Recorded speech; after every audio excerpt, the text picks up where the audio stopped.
Hello, good evening, and welcome to another episode and another week of Morningstar and Company Incorporated. Season 2, Session 16, Interlude, an actual play D&D live broadcast where we are going post Curse of Strahd, and currently possibly back in Faerun. So let's take a moment to start off by introducing all of the players around the table and the characters they are playing tonight, starting with Chum. Hi, I'm Chum. Chum Nation on Twitch and Twitter, and I am playing... You sound robots. Oh, my dude.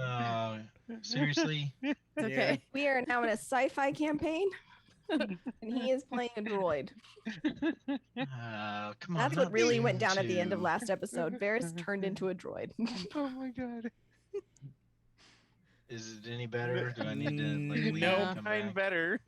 I like it. This is amazing. I like it. It's kind of dope, honestly. Your patron has taken over. Yep. Oh no! You lose. Yes. Yeah, okay, I didn't accidentally turn the voice changer on, so it must be my internet. That's okay. Anyway. You sure you didn't turn the voice changer on? Have you tried turning it off and on again? Yeah. Here, you should turn it on. I'll try turning it on and then. Select a voice. How does that sound? Patron has completely taken over. God. I can get behind this. Yes. It has my full-throated support. Okay. Well, I guess I'll keep it short since I sound bad. Don't worry about it. Yeah, I'm kind of worried that this is like the second time he said we might be in Faerun, so I'm kind of worried about that he keeps saying that. But anyway, yeah, I'm playing the Warlock. Name's Varys. Joe, you're next. Hello, I am Joe.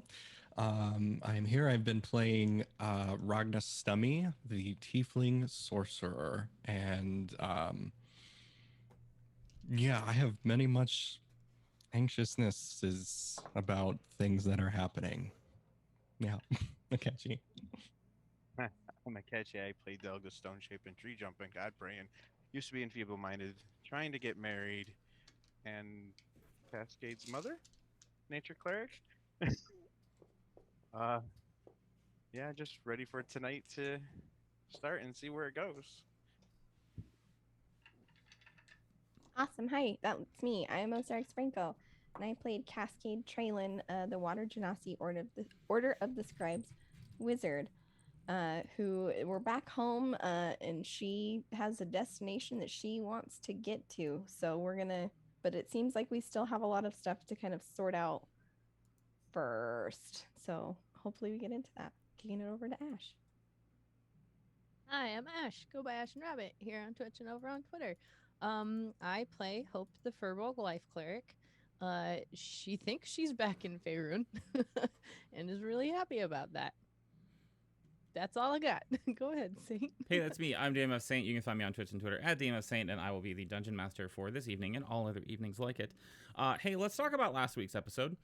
Last week, the party started off in the transverse conflux, deep within Aldenoch's Egg, deep within the first layer of the Abyss, the realm of Pazuzu. No shit. Tight. Comes out loose. They managed to work out how the mechanics of this arcane device operated in conjunction with each other, and then also very cleverly figured out how to pick their destination without being able to read the plates that had marked each of the different stones. They went through the portal, some of them reluctantly, and found themselves in a clearing in the middle of a snowy, dense forest. Through some scouting and some investigation, the party determined that there was a small road, relatively close, about 3 or 4 miles away. And near that road, there was a lone building that could provide shelter from the elements and for them to get some rest after the daring escape from the jail. Once they approached the building, they discovered that the building was none other than the Shadow of Sylvanas Inn, where Ozzy began serving them and Raj began caring for Mist, taking her upstairs to rest and recover. The party took a long session to debrief everything that's happened thus far, and they all set themselves to sleep. Delg, who said he was going to stay up all night long. Did you do that, Delg? Did you stay up all night? Yes, I don't think I would have just stayed watch. I might have dozed off in the chair here and there, but I would have ended up staying up all night long because why not? Okay. So first and foremost, I need a Constitution saving throw from you.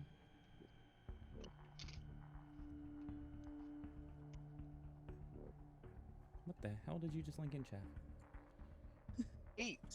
Planar ally? What the fuck is this shit? Okay. Yeah, so you really needed some sleep. And it got the best of you, and in the morning you are grumpy, sandy-eyed, and feeling a little under the weather and not as good as your expectations are for a good morning. You have 1 level of exhaustion, sir. Okay. I will also note that for those of you who did watch last week's episode, Ozzy visited Rognus at the end of the night. And that is all I will say about that. The morning greets you all with warmth and comfort, except for you, Delg. The morning greets you with your face snoring on the bar top downstairs. However, you do notice that there is a folded up towel under your head. Ozzy has probably lifted your head a little bit and slid the towel underneath, so you're a little bit more comfortable. It seems that they've kept the fires going throughout the night, and you, the rest of you, have received some of the best sleep you've had in the last year. The sounds of crackling wood and the cold winter breeze outside are the only sounds that you can hear. It is early morning, sometime between 6 and 7 a.m. The day is yours. Mechanically following the rest, you all, except for you, Delg, have 20 extra temporary hit points, and your armor class is +2.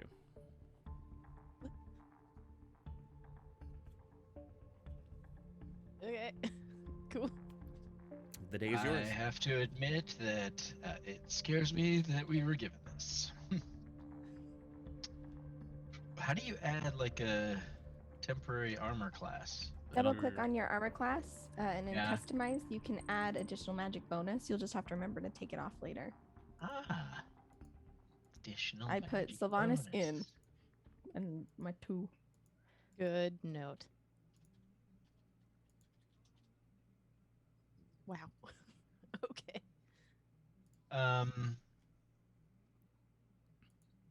Okay, there it goes. All right. Quick point of just slight clarification. Our grid scouting was Delg asked a squirrel, and the squirrel told us there was an inn.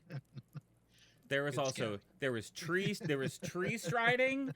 Hope climbed a tree.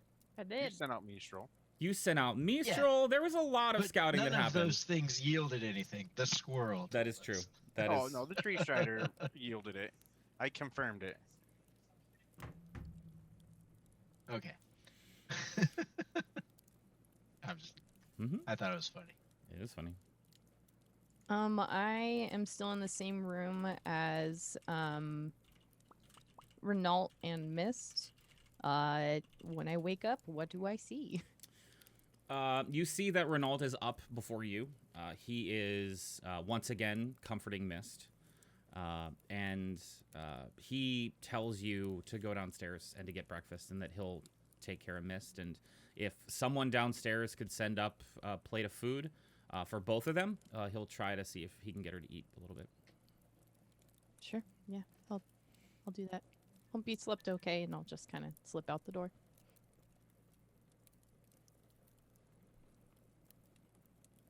Cascade. Yeah, Cascade would just have wake up in her room, relieved that she had a meaningful night's sleep and the first time in a long time. I think she'd take some time to just be by herself, and probably will join everyone downstairs, but it'll be a beat. I think she's just gonna spend some time with her own feelings. Sure.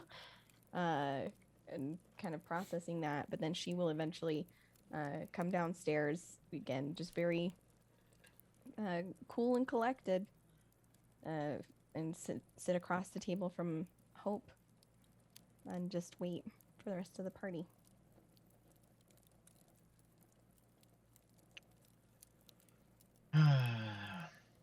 I'd probably be Uh, at the bar and eating food by the time everybody's coming down. Ozzy was ready for you to wake up, and as soon as you kind of wake up and look around, he just kind of slides the plate in front of you and gives you a little nod and a smile.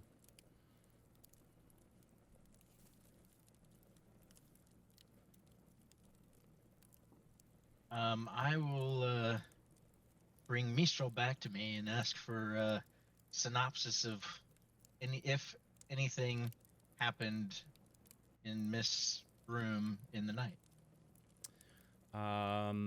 Nothing much. Hope slept extremely well. Renault slept a little bit.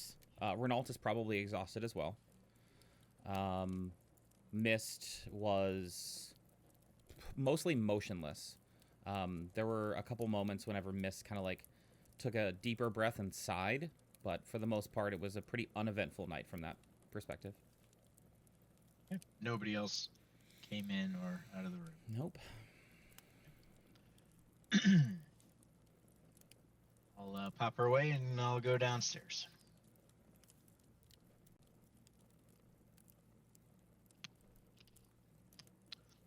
Come down and see Delg. Oh, buddy, you don't look so good. Did you sleep down here?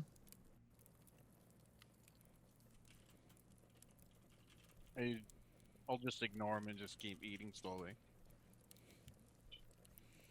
Yes, we all missed exhausted Delg. Really? After all this time, you're just gonna ignore me? I'll sit next to him.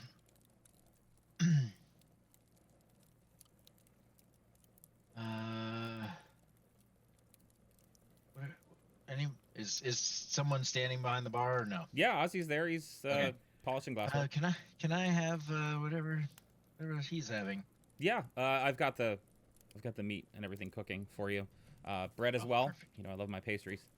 Yeah, is there? Do you want a drink or anything to start your day off? I don't know if you're that kind of person or not, but no shame if you are. Just have some. No, just some water will be fine.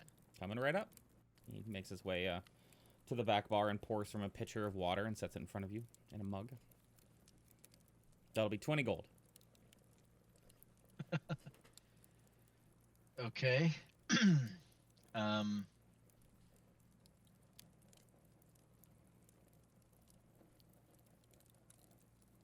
So did staying up all night yield anything useful?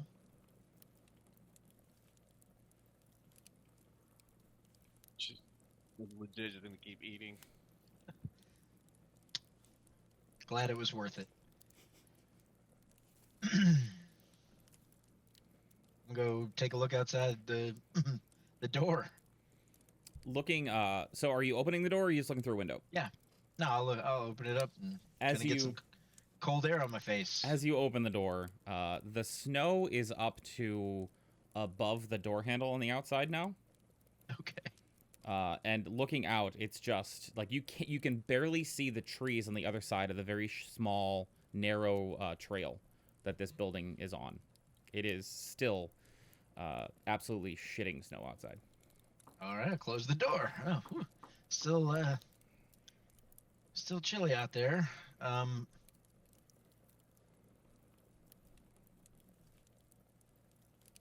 do you get supplies in this weather? I'm not sure I follow. The snow is basically up to my waist. I guess I'm asking what kind of supplies are you asking how we get? The grain to make the bread would be Oh. the first thing. Oh, Steve and Reeve are farmers. They have a farm not that far from here. And it's 3 feet of snow outside. Well, yeah, it's winter. They have is it not like this all the time? No? Oh, okay.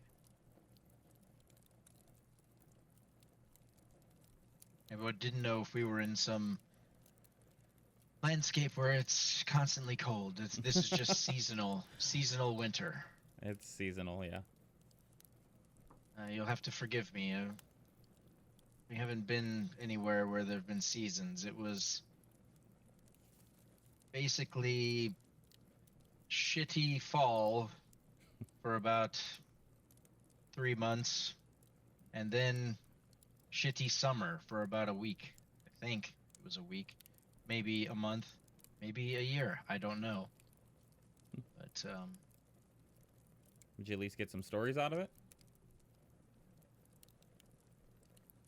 well, Some to tell the grandkids, maybe? wouldn't want to scare them. That kind of story. Yeah, not good. I mean, the first story had a okay ending, but second one's still going. Well, You have grandkids? Not yet. I don't think. No. Okay. Just asking. I think it's a figure of speech. For I will have stories when I have grandkids. Fair. well, I'm sure you know how this tavern and bartender thing works. If you want to talk about it, I'm here.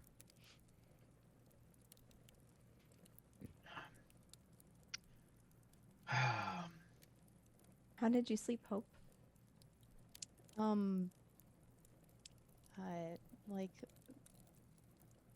Like a new growing tree, just with all the vitality and all of the exhaustion at the same time. I stuck myself in a corner in Renault and Mist's room and passed out shortly after finding some comfort. Surprisingly, I feel way more rested than I probably should.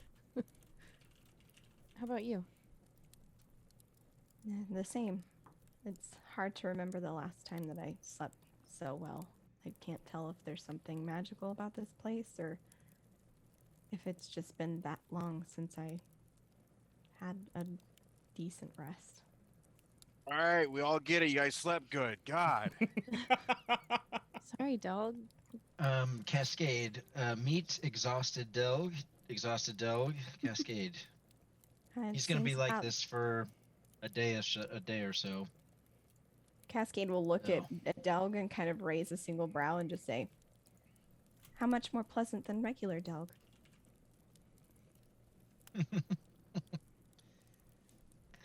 Starting to like this one, dog.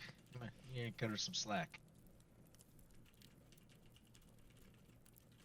Has That anyone wouldn't heard be from his Alright. way. Oh, What's sorry. that? Oh, just wondering if anyone's heard from Rognus yet. He's usually pretty punctual about waking up. I've not heard No, or seen. no. I assumed that perhaps he's enjoying this rest that some of us got and others regrettably did not.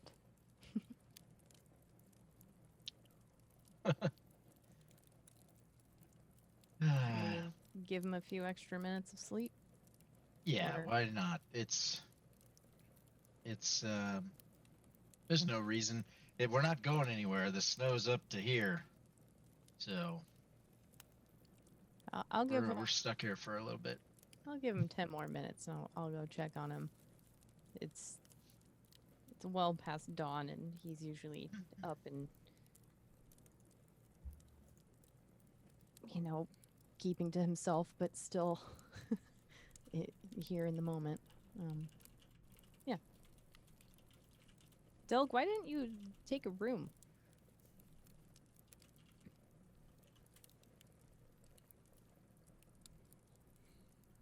I'll stop eating for a minute. I'll turn back and look at him,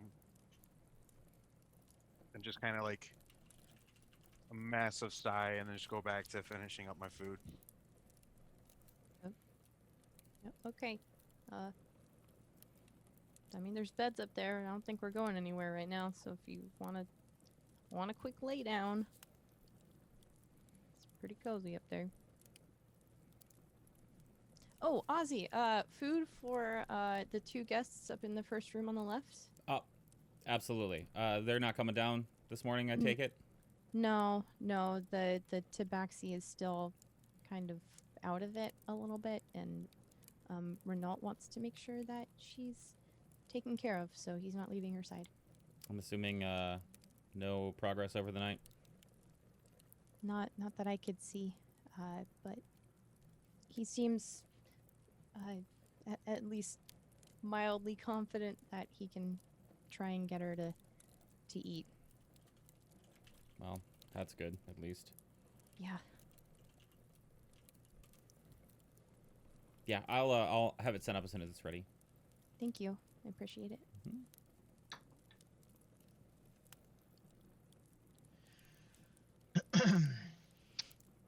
Oh, Ozzy, you know what? I think I'll take you up on that chat offer real quick. Because, why not? Ever heard of a fellow named Angelo Morningstar? Name rings a bell. Really? Yeah. Do you know how it rings a bell? Oh, just heard stories through the grapevine, people passing through. A lot of people have been Really? through here that have worked for him. He's that guy that runs the Adventurers Guild, right? People contract him out to do jobs for them. He runs an adventurers guild here. Not Yeah. here, but like in this place. You mean that this forest? No, he has offices in a couple different cities all across Faerun. I see.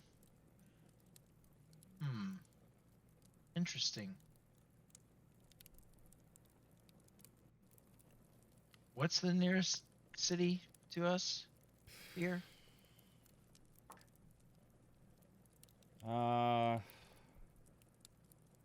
Guess it really depends on where you're trying to go. Waterdeep. Yeah, our Cascade original would say that. destination is Waterdeep. Well, Waterdeep's a little far, but there might be some cities around that might be able to get you there a little bit faster. You know, there are some amazing things that they do with the wizard guilds. Oh. That sounds interesting. Yeah, something about teleportation and things like that. No. You wouldn't happen to know the nearest option for that, would you? Again, really depends on which direction you're headed and how soon you want to get there. Well, we're headed to Waterdeep, and we want to get there as soon as possible.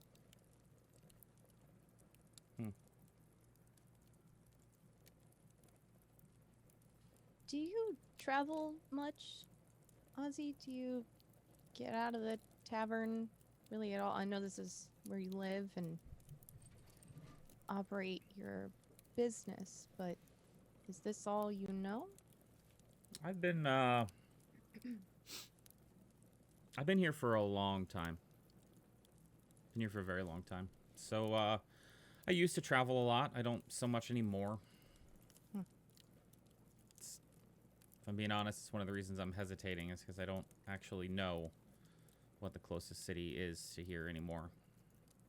That's okay. I can relate to that in the sense of not knowing distances of things. So, yep. Very, very cool. And Hope is just going to go, like, sit next to the fire. Just contemplate life. Mm-hmm.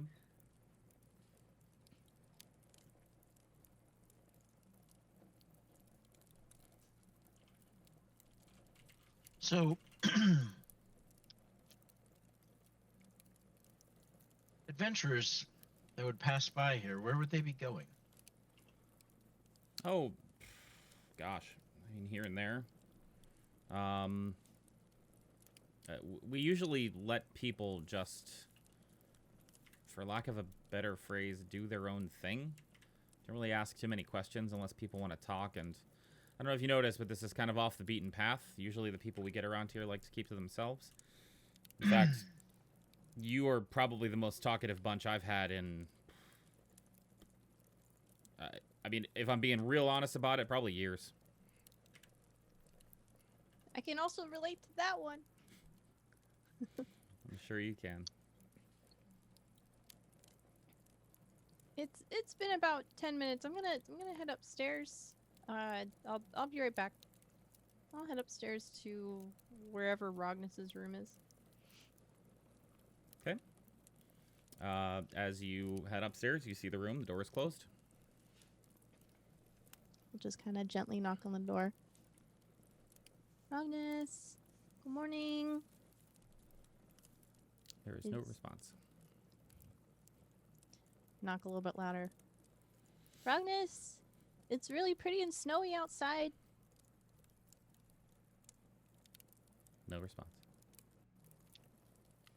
Is there like a bathroom in here anywhere? There were chamber pots in the rooms. Gross. Okay.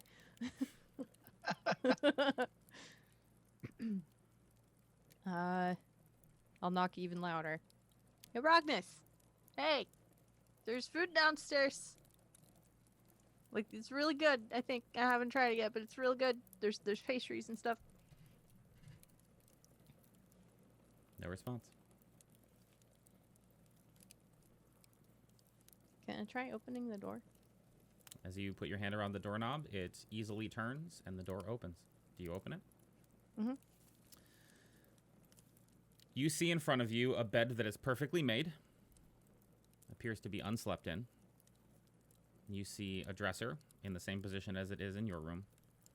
On top of which is a sending stone, a ring, and a jug.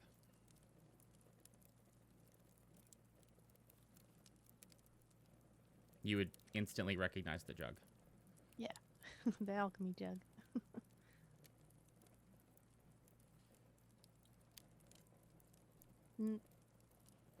No. No. Hope is gonna go in and like start searching everywhere, like look under the bed. Are you just hiding? Are you just playing?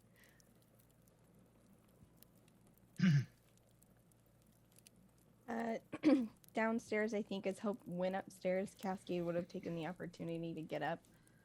And she would sit in a chair, like the far side of Delg, and kind of just pull herself up, and shooting him a glance would say, "Does this mean you're too tired to continue to hate me, or is that still in play?" I'm pretty sure around this time I'm done with my food and just kind of just sitting there like twirling the glass in my hands and whatever, and I'll stop and I'll look at her and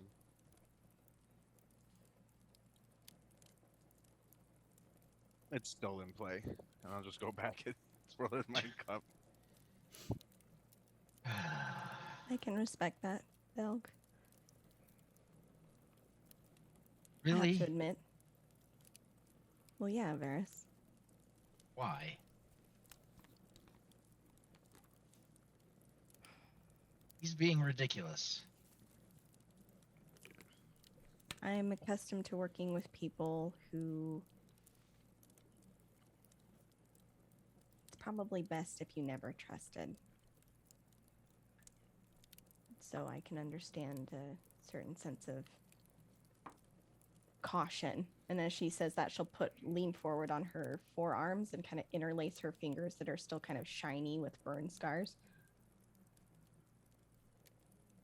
I will admit it's a bit offensive, but... Well, this is what I know. The times where we were in threat of death, you did not side with those trying to kill us. As we were making our escape, you could have easily opened the door that you were watching and let them in. So any concerns about that kind of treachery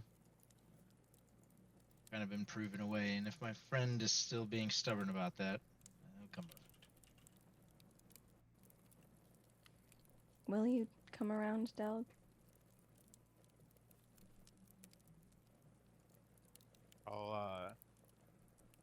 I'll stop twirling my cup and contemplate for a little bit, and I'll just kind of like slowly nod a little bit, and then just stare off to the edge, or off to behind the bar.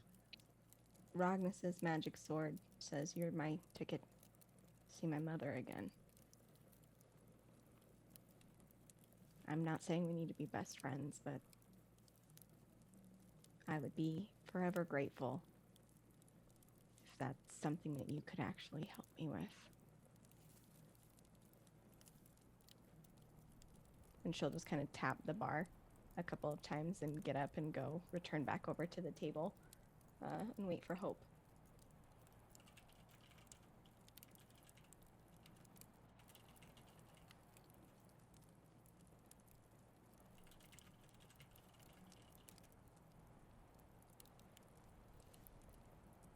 Hope is thrashing through the room at this point, overturning furniture and looking through the bed. Obviously, there's no one there, but Is He's this still making looking. enough noise that we can hear it downstairs? Hope, is it making enough noise? Question about the window. Is it like a window that you can like pull up to let air in, kind of thing? Yeah. Yeah, she's gonna throw the window open and like look out furiously to see if there's any sign of someone leaving out there. You see a snowy expanse on the ground immediately below that shows no sign of footprints or tracks of any kind.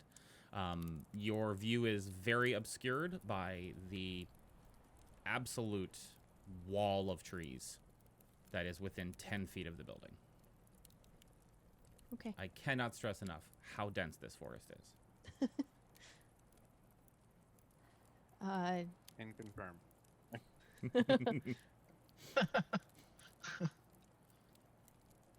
Still being loud, she's gonna try and put everything back because she doesn't want to be rude to the innkeeper. But she'll hastily grab the items sitting on the end table and run down the stairs, just tears streaming down her face. He's not here. He What are you left all talking about? this. He's not here. I looked everywhere in the room. I looked out the window. I can't tell. The storm was really bad last night. He's not here. Who's not here, Hope? Rognus, he's not here. Cascade will quietly stand and go see for herself. And finding the upturned room where Hope's like looked for her, she'll move over to the items that were left. I look at the bartender. Any idea where my friend is? The tiefling one, Rognus? Yes. He left last night. I don't think he'll be coming back. He left how and where? Respectfully, it's not really my place to say. What was it? His choice, or was he forced? It was his choice.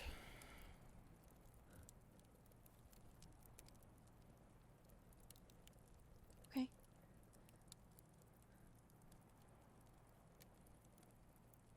GM Cascade's gonna be examining like the jug, but the sending stone and the ring. She's gonna Sure. be looking those over. Make an investigation check.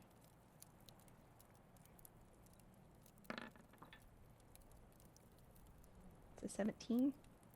There is a small dollop of mayonnaise on the edge of the jug. The items are otherwise a normal stone, normal looking stone that you'd seen before. The group's used them before.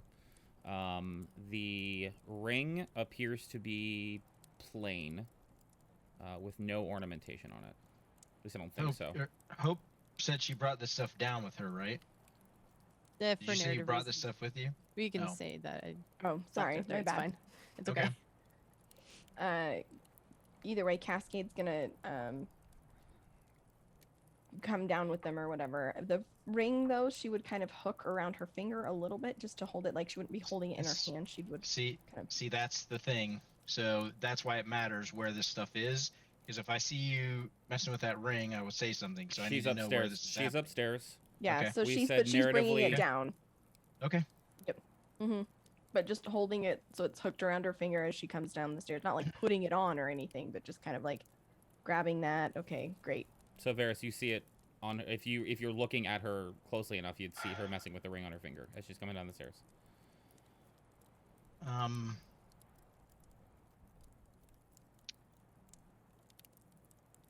May I have that ring, please?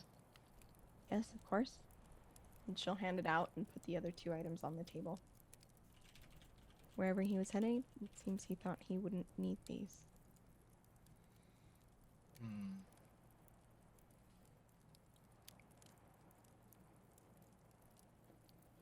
It appears to be the same ring, by the way.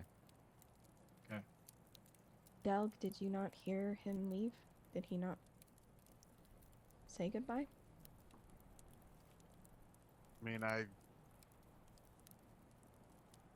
fell asleep here and there throughout the night, but I don't remember anybody leaving. I didn't hear anybody.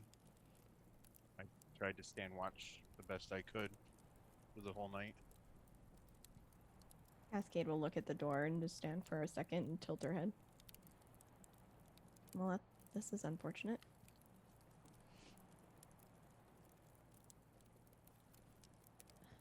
Why do our friends keep leaving us?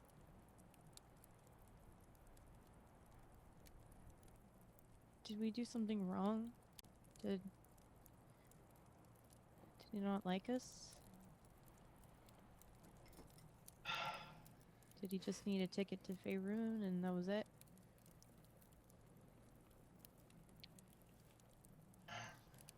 Rognus mentioned more than once that he was unhappy in his current state. I know. Why he chose to leave us when we were all headed in the same direction is kind of troubling. But You could get a one-way ticket to where you want to be. Would you not take it? No. I'm where I want to be. Cascade will just look at Delg and shrug.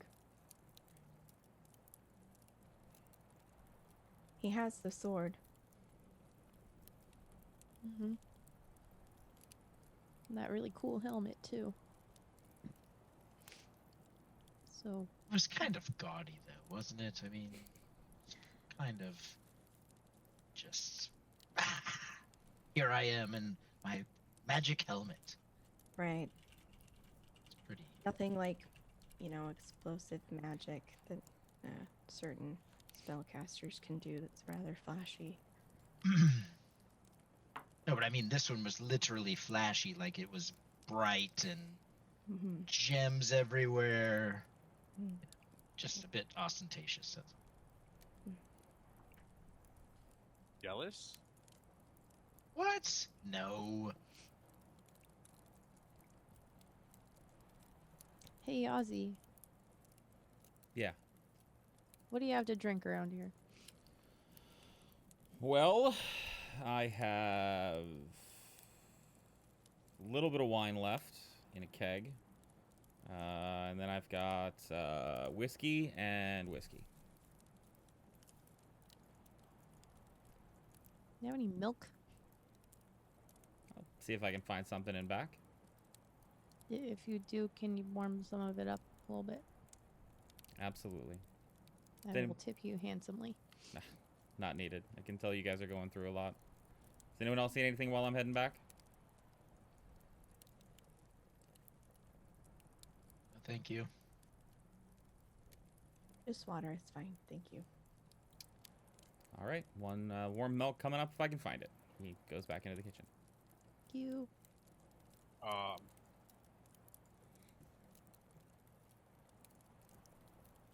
I'll look over and look at the alchemist jug, and I'll pick it up and look at it, It's a little greasy. and knowing how it works, attempting to see if I can pour beer out of it into my empty cup that I have.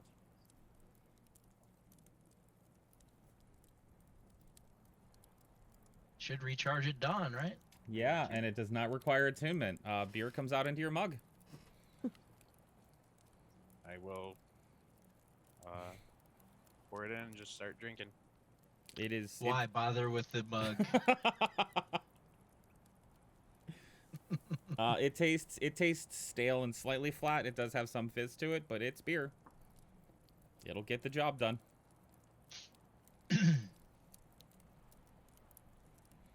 So he did not require mail or beer, and he didn't wish to speak with us.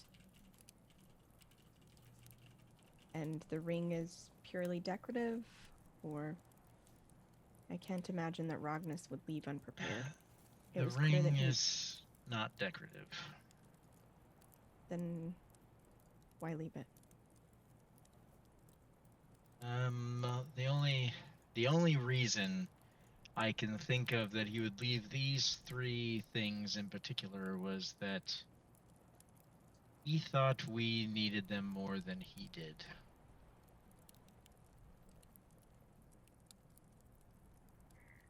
Okay, but that doesn't answer the question. What's so special about the ring?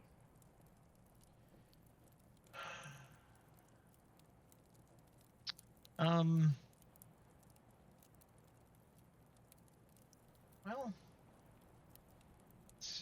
it has some protective properties. um,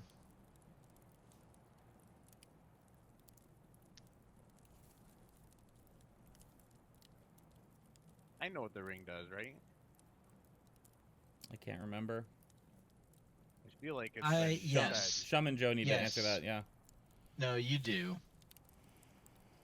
So, as I'm drinking and Chum's ho humming around, or Varys is ho humming around about it, I'll like look at Sarah and I'm like, people can't like read your thoughts or something when you wear it. The ring of mind shielding.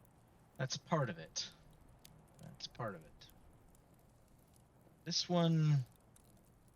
Do you know what happens if you're wearing one of these and something bad happens to you? Keeper, the player knows, and I do think that she would probably also know, but if I need to make a roll, that's fine.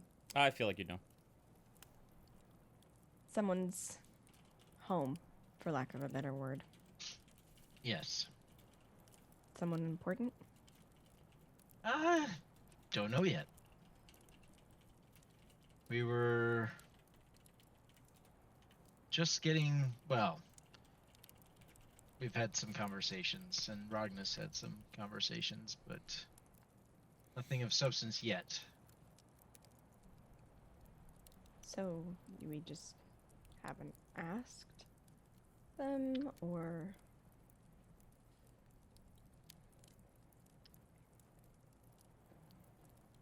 No, we haven't. They weren't much help in Barovia. Didn't know anything. I don't know everything Rognus talked to them about after Barovia. But he never shared any revelations that were, particularly helpful. It seems Rognus didn't share many things, like a sudden wanderlust of a personal and singular nature. Well, isn't that the pot calling the cauldron black? She shrugs. I always thought that he wasn't going to be with us for very long. What gave you that impression? Just in his nature. He roams. I want to be very clear. I'm not suggesting ill will or ill intent. If that were the case, he wouldn't have left these. Correct. Just more trying to understand. I think it's very simple. He was, however, the opportunity arose. An opportunity arose for him to go closer to his goal, which was to be rid of his abilities. And he I'll get took up it. from the. Sorry. Oh, I'm done. I'll get up from the bar and go over towards Hope and quietly, like,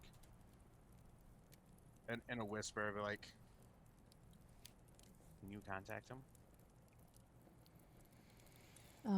I was just about to do that. And I'll sit down at the table with her or across from her and just continue drinking. I would have grabbed the jug and my cup. I will attempt to cast sending towards Rognus. Okay.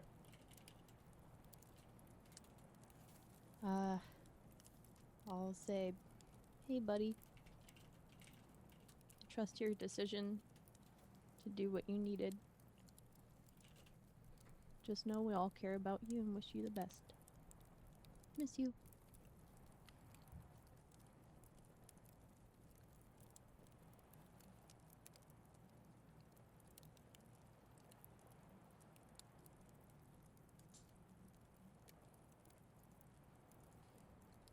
After a few moments, you'll get back.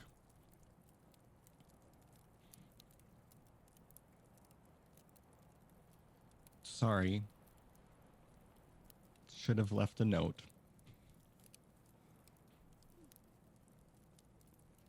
I think it's safer this way. I'll do what I can.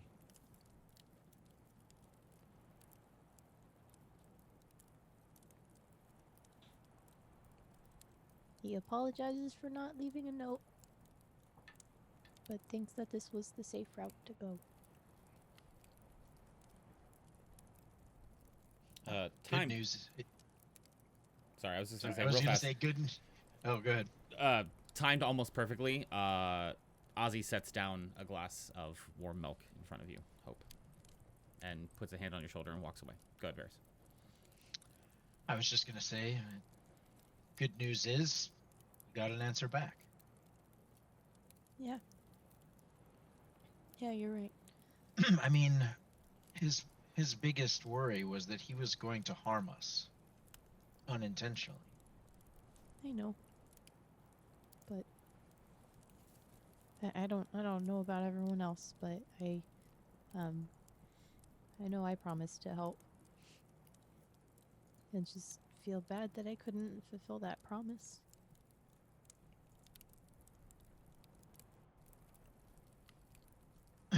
But he's where I assume he's where he wants to be. Or on his way. I don't know. I couldn't tell where he was. I didn't want to bother him with asking.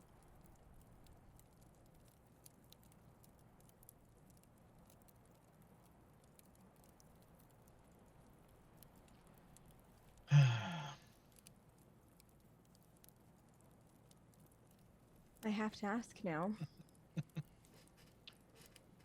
I recognize that Rognus and I had a similar destination, or what I perceived as a similar destination of Waterdeep. Mm-hmm. I would understand, and she looks at Delg, if that seemed like a less than ideal location, if there were other places that you all needed to head first, given that priorities might have shifted with him no longer, with his political capital no longer on the table. Honestly, Waterdeep was sort of our anchor point. We don't know where else to go. I'm from Faerun, I think, based on information that Rognus gave me when we were leaving Barovia. But I don't know where that is. So the starting point for all of us was going to be Waterdeep.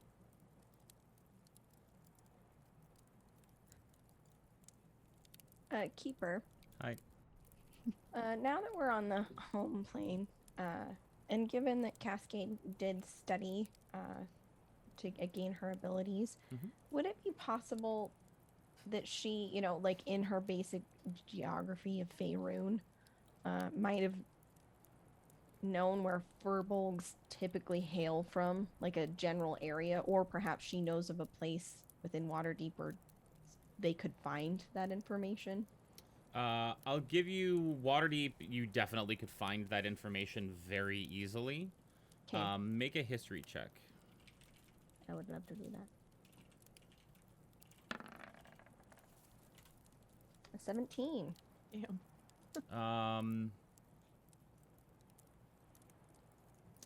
I mean, you'd know.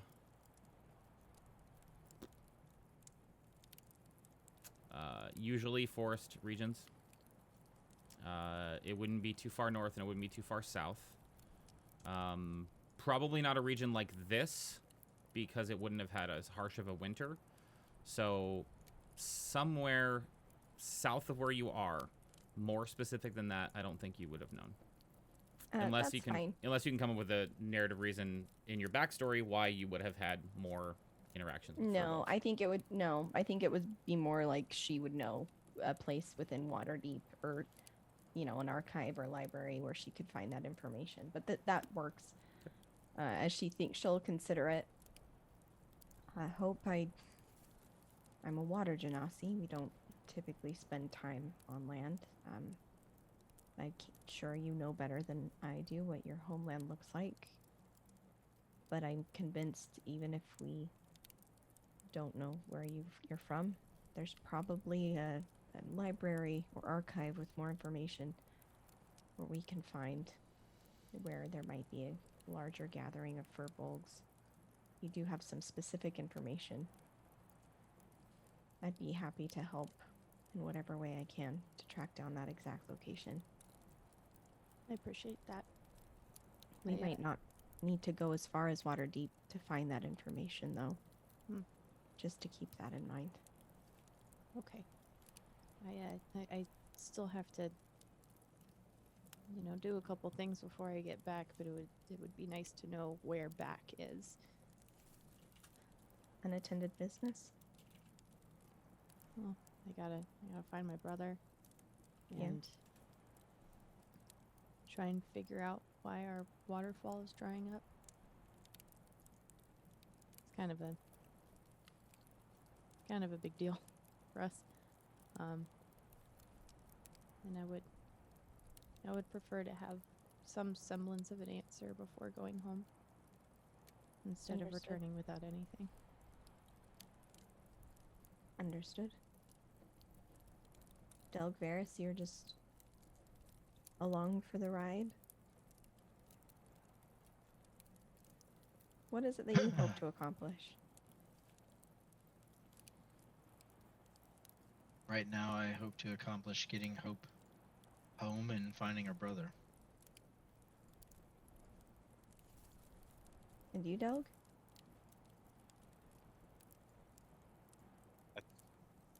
That is a good question. He'll take another drink.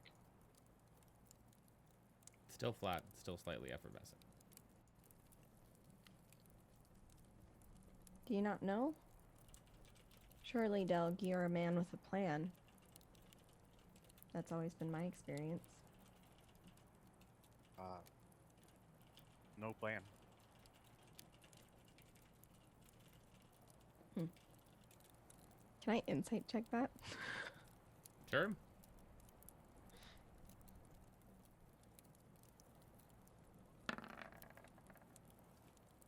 A 16. Delk, she rolled a 16. What does she get?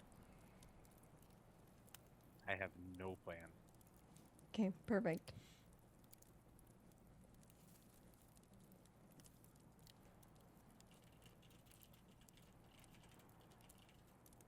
Very well.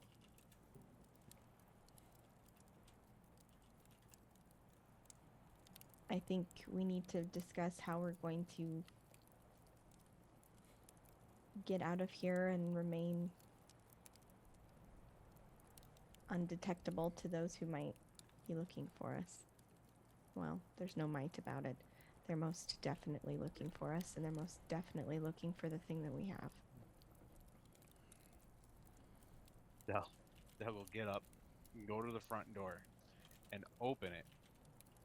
And if the snow's where it was at, he'll turn around and like look at you, and the snow will be like at his chin, Mhm. like, and I'll kind of like gesture, but like, and then shut the door and go back to my drink. I'm sorry, I'm not sure what you were trying to communicate, Delg, by that. Were you trying to say Pretty something, sure he's saying we perhaps? aren't going anywhere anytime soon. Oh. Sorry, just a bit dense. Maybe a little still waking up from that wonderful rest. I'd like to know what your plan is, Cascade. When we get I- to Waterdeep, then what? Have I not been clear? There is someone waiting there for me that I need to find.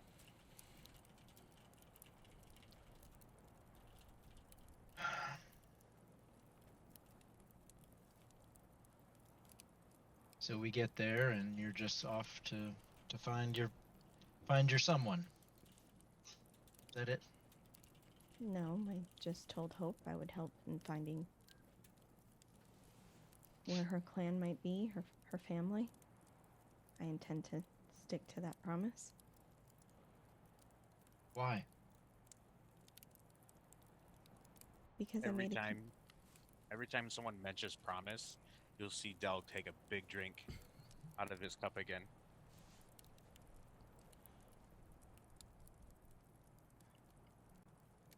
Go on. I've grown rather fond of you.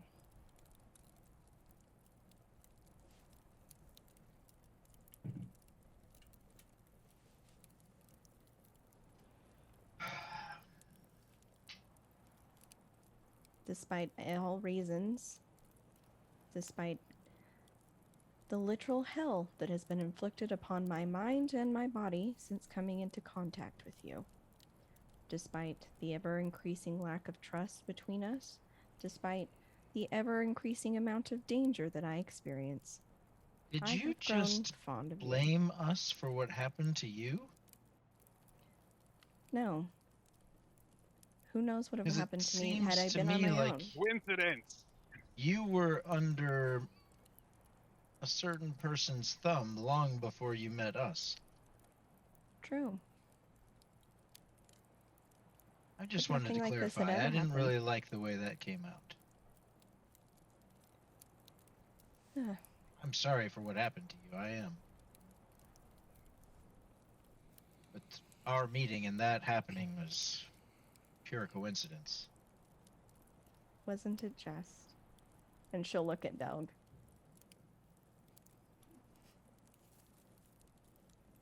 Did we not meet by coincidence? Were you sent to find us? I was not sent to find you. I was not sent on any mission to discover anything about you, at least not that I am aware of.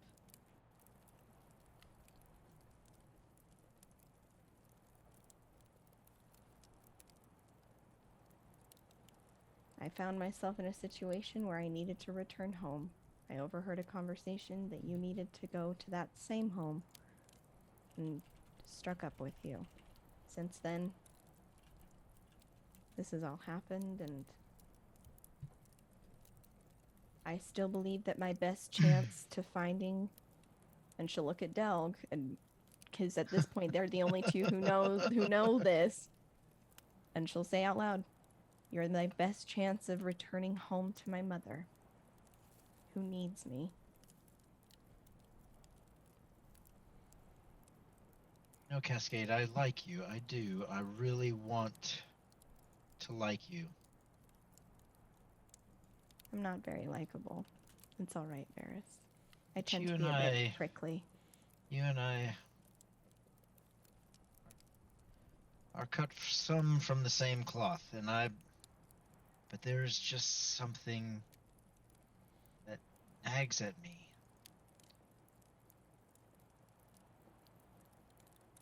That You are withholding information about your employer that we might need to know. Specifically, not exclusively, but I am specifically curious about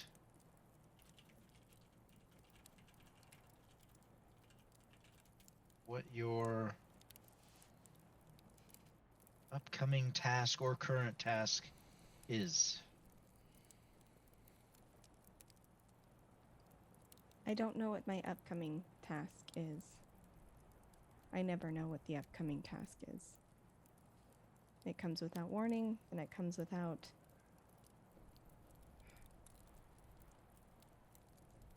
guidance, for lack of a better term. I don't know. Does it make sense to you that you arrive in the presence of this person who you owed a task which was incomplete? You were tortured, certainly, but that didn't seem to be punishment for the task not being completed. But nothing is said about that, nor is anything asked of you to compensate for the previous failure. I was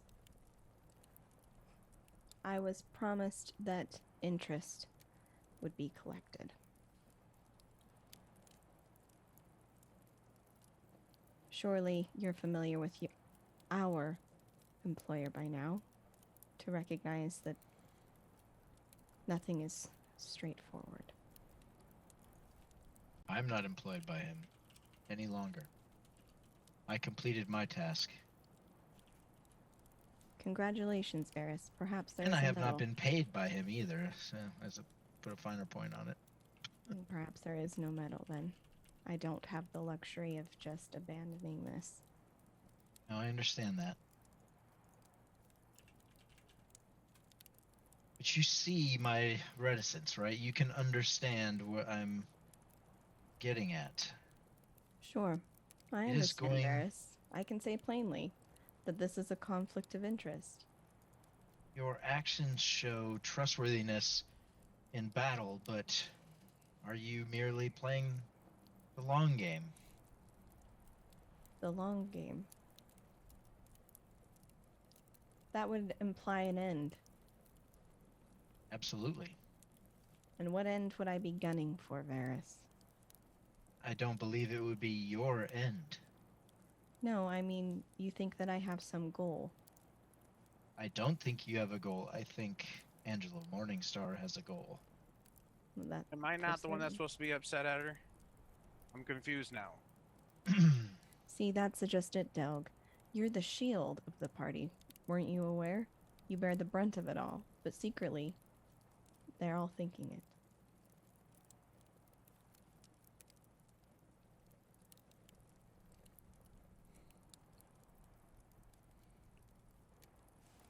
I mean, I like you, Cascade. I do want to be clear. I truly want you to be what you seem to be, which is someone who took a job they didn't understand. That sounds very familiar to me. And got in way over your head. I want you to be that person, but I don't know how I confirm that's who you are. What can I give? What can I don't know, do? Cascade. What can I say? I don't know. I wish don't I kn- could give you something to do. I truly do. I want that more than anything. I could have given you all up.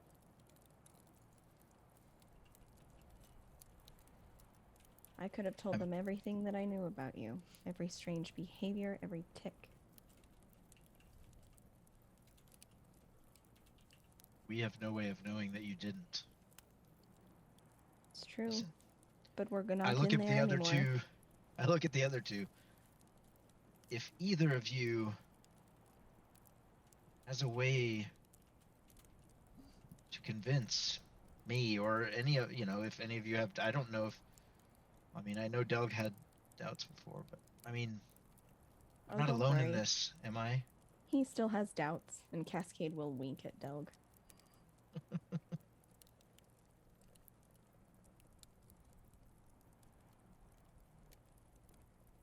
I mean, I feel pretty relaxed about this situation now. Hey, Ozzy, Yeah, what'd you put in this? it's just milk. No, it's not. Darling, I don't know what you're talking about. And he winks at you and goes back to the kitchen. Okay, all right. Don't know.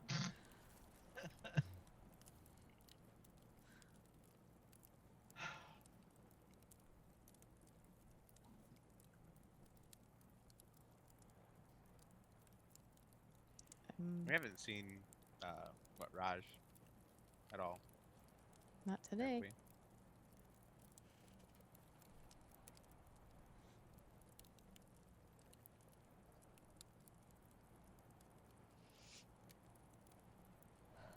He must be busy with all of the other customers.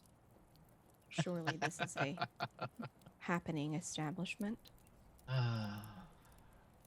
Maybe he's checking on his buddies, Steve and Reeve. See, Cascade, that's why I want to like you. I really do. I don't tell good jokes.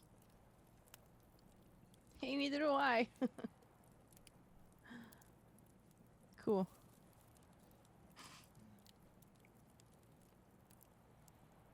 Why did the turtle cross the road? I don't know, Delg. Why, Delg? Why did the turtle It- cross to the the road? shell station? I don't understand I that. don't know what that means. Is there just like a station where there's shells and don't get it? Can turtles change their shells? No, no, they Is there a cannot. station for that? Maybe they get them painted or something. Oh. Ah, that makes more sense. Ozzy's now back out into the room and back to polishing glasses behind the bar. Excuse me, Ozzy.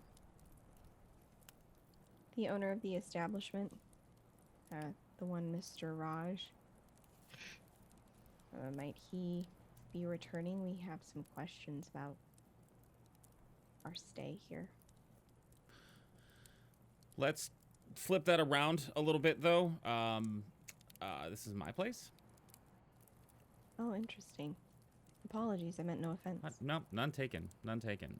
He left yesterday to take care of some things around the surrounding area. I assume he's probably checking in on Steve and Reeve at some point. He'll be back probably in the early afternoon. What does that mean? Checking some things around the area. Just taking a little look around, see if there's anything unusual or wrong. So he's scouting. Yeah. What is he scouting for? People that might need assistance. Assistance with finding escaped prisoners, assistance with stuck donkeys and carts. What are we talking here? Assistance with a thick forest with a barely perceptible road in the middle of a blizzard with snow that's 4 to 5 feet high. Apologies, I'm not used to this many good-willed people. That's okay. There's a couple of us out there. Apparently, there's two in this one location. Seems rather suspicious if you I ask me. know. I'd like to go upstairs and check on Renault and Miss. Sure, they're as they were before. Renault softly doting. There is food in front of them. Renault is eating and trying to feed it to Mist. If all is well, then I'll just go back downstairs just to make sure they're all right. Okay. Any other questions I can answer to soothe your curiosity, Cascade?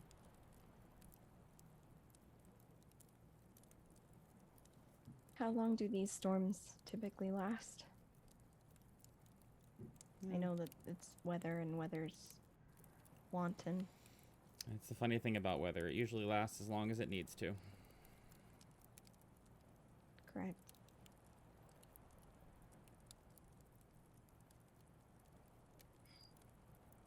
As he's talking to you and finishes and has that moment of like, okay, is there anything else, or can I go back to polishing these glasses that I've polished 4 times already? His gaze suddenly shifts to the door, and you can see his shoulders and neck visibly relax a little bit. And he says, finally, I was beginning to wonder if they were even going to make it. And he tosses his polishing rag behind the door, or behind the bar, and crosses to the front door. It is important to note there was no knocking or indication that there was anyone at the door. And yet, when he opens it, a gust of wind kicks up, and the snow is now chest high and obscures the doorway briefly before a humanoid figure steps through. Hey, Joe. Yes. Would you like to explain what they see? Walking through the door, and obviously with little bits of snowflakes just kind of sticking in random places, melting somewhat fast, melting onto a finely polished silver, and yet somewhat, in some places, a very polished, slick wood grain body. There's no discernible features as far as shoes or pants, shirt, clothes of certain kinds. But it seems that the whole entire body is made of some kind of armor. The most striking feature is her eyes. Her eyes are a bright neon green,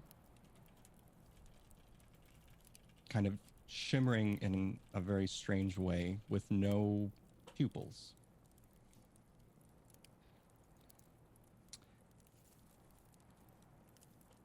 She is just slightly under 6 feet tall. The body is very much slender, but it seems like with this armor that the person is wearing, it seems with every step, it has some weight and heft to it.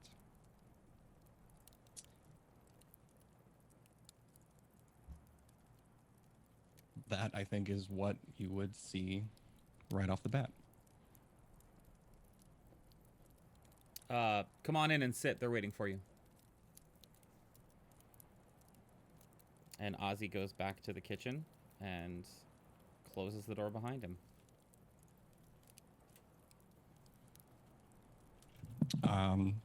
The figure will walk in and move towards one of the tables.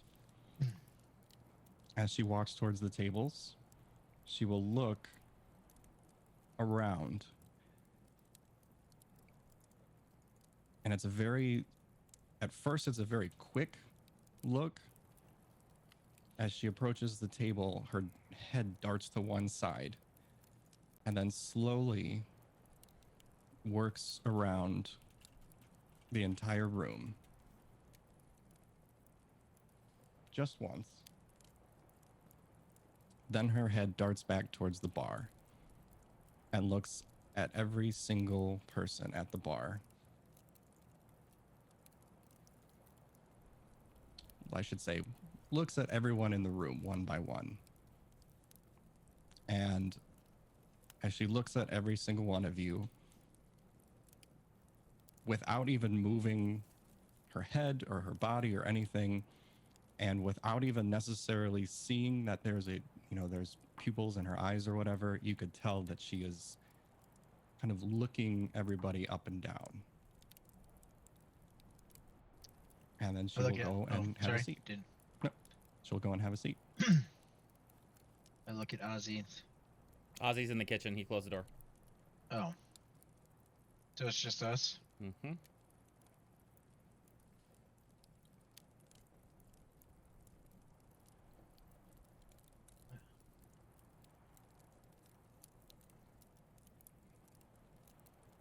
Chilling by the fire Is drinking. this some sort of construct like your little friend from Barovia, Delg?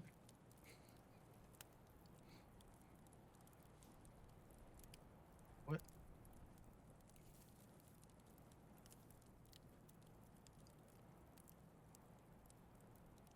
Hope I- will stand up from where she was and very gently holding on to her glass of milk go and sit on the opposite side of the table where they are and just kind of sit.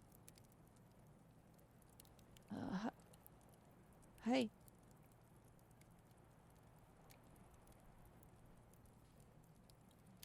As you sit down, she'll cock her head to the side rather quickly. Salutations.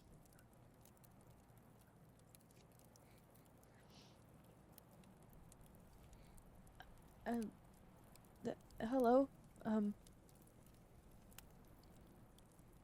My name is Hope. What is your name? Oh yes, you are the Hope. Greetings. I am designation Battle Rogue Series 1-Epsilon. Although some whom I've encountered has referred to that as a mouthful. So they have That's tend true. to call me Bree. Hello, Bree. I don't mean to be too forward. I'm not exposed to the world as much as many other people, but I don't know what you are. I want to know. I would like to know. I'm sorry if that's rude. I've never seen anyone like you before.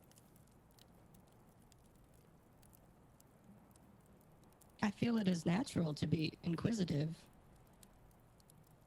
As I stated, my designation is Battle Rogue Series 1-Epsilon, but you may call me Bree. The Hope, I have been searching for you. Okay. I wish I could say that I was waiting for you. I didn't know that we would ever meet. But it And is nice to meet you, Bree. When Cascade hears that last phrase, she's been closer to Delg. He'll, with his perception, will sense that she kind of stiffens a little bit, and her fingers start kind of itching, like they're looking like they're grabbing for a card or two. I cast Detect Magic and look at this thing. Hey Bree, what pings? That's an interesting question because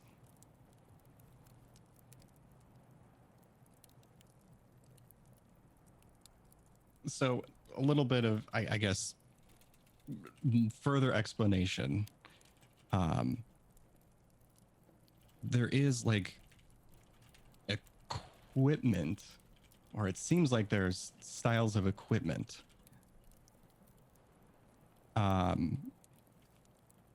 glowing. Let me check too, just to make sure. That is,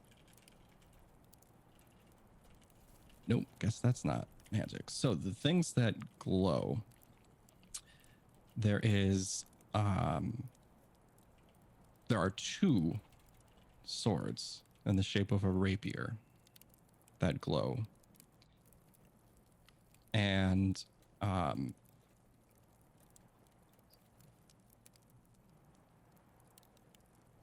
around her neck, but sort of it's not around her neck, but it's sort of embedded into her neck. is a what looks like an amulet, and those are the things that are glowing. And forgot about these. So they're fresh on the character sheet. I have to add those. Same kind of thing as like she's got her hands like on the table. You can see on one of her hands a ring, but again, it's not necessarily like a ring that you see like on the outside. It's sort of embedded into her body.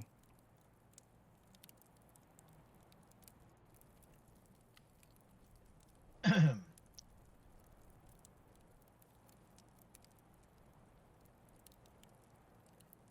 will move over towards Bree. Who created you? Who sent you here?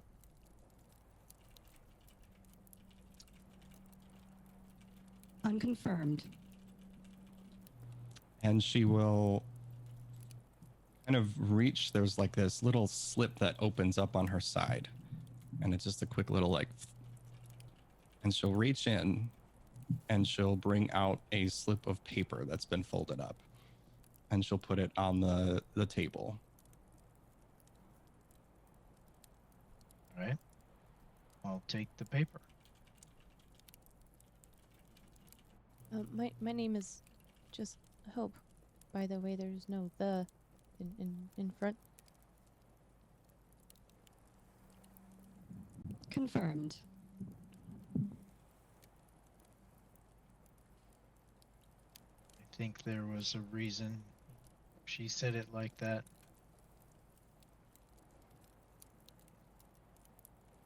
Just out of curiosity, are you reading the piece of paper? Yes. Sorry, I also have a cat who's like rubbing my microphone stand and making a lot of noise.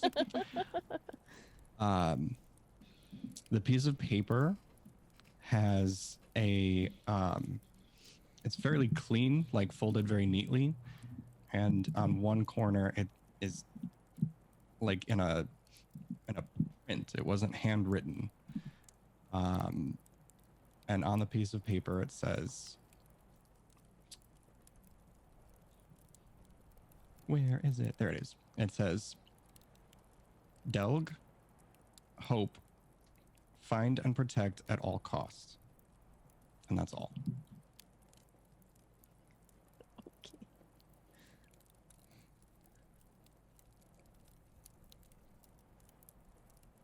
Do I recognize the handwriting? I don't think there's any way you could. Okay.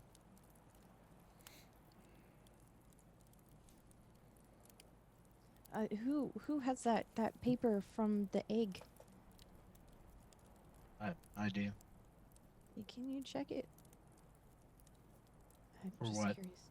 I don't know. There's things that keep changing on it. I just want to see if there is anything Okay. new. Sorry, Bree. I don't mean to be rude, pulling you out of the conversation.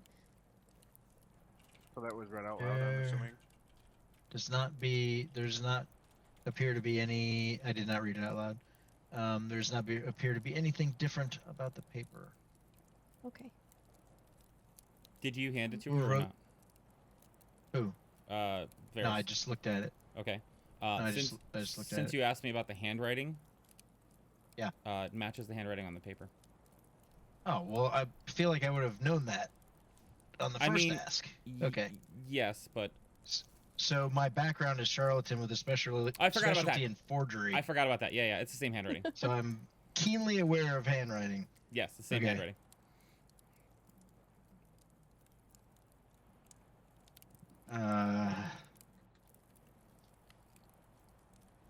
Hope you need to step away for a minute. I will go and check on Renault and Mist. I'll be back. I will head upstairs. Who wrote this? I'm holding the note that Bree pulled out of wherever. Who wrote this? Unconfirmed. Where did you get it?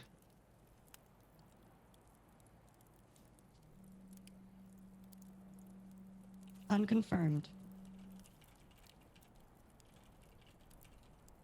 I look at Delg and I say, the handwriting on this matches the handwriting on the list with all of our names on it.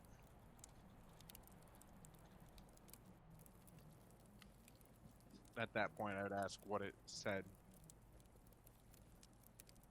It says to find you and Hope and protect at all costs, but that doesn't change the fact that it's written in the same hand as a list where all of our names are being crossed off. Found in a place where we were held captive. Who sent you? Hearing them talk a little bit and starting to put two and two together, Bree will turn her head over to Delg and say, You are the Delg. I'll nod slightly and I'll look Bree up and down and like under my breath go, protect me.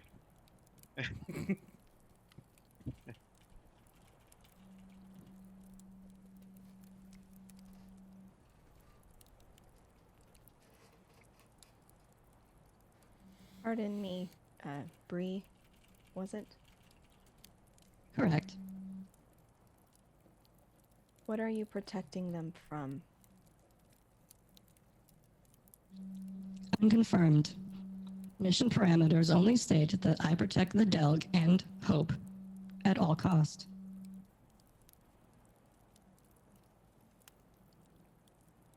Where did you come from? How did you get here?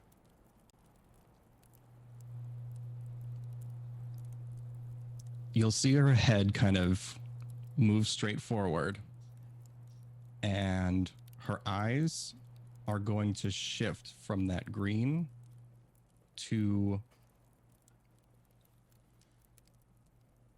kind of a light blue color. And there's actually like some weird line that moves up and down. After a few seconds of this, the lights kind of change again in her eyes back to the green. And she'll look at you and go, Unknown. How strange.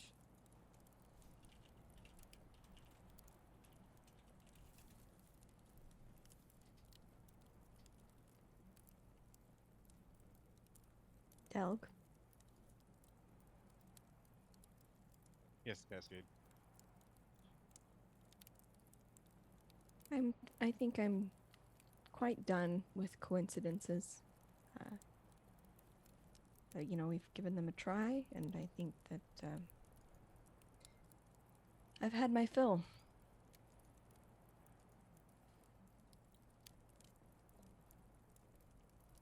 For once, I agree with her. Fortunately, I don't think we have a say in how much coincidence we get. Cascade would move over to Bree at this point, just in quick strides, and look at this being that she has literally no comprehension of, but will put out a hand. Hello, my name is Cascade. she'll turn her head towards you and look towards your hand and look back up and say, Salutations.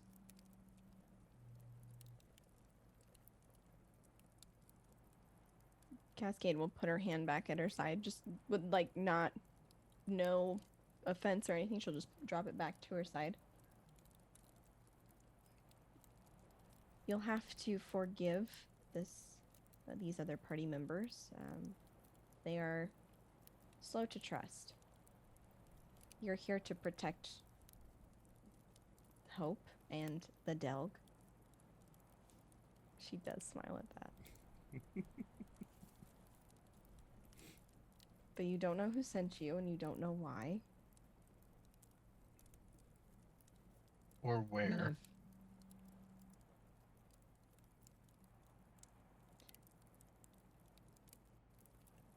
But you mean us no harm, correct? On the contrary, mission parameters say I am to protect the Delg and Hope at all costs. Where has Hope gone? She I was asked her to upstairs. leave Go on, Varys. because I don't I don't understand your mission and why you're showing up now with mission parameters that match handwriting of somewhere where we were imprisoned. Cascade summons a chair and sits down, arms crossed in front of her, a slight smile on her face as she plans to observe the show. At this point in time, Doug would stand up on the chair that he was sitting at and, like, literally fall onto the floor to see if Bree does anything as I fall face first onto the floor. I've had a couple of drinks this morning. There will be sort of a slight, like, jerk reaction towards Delg in an attempt to assist.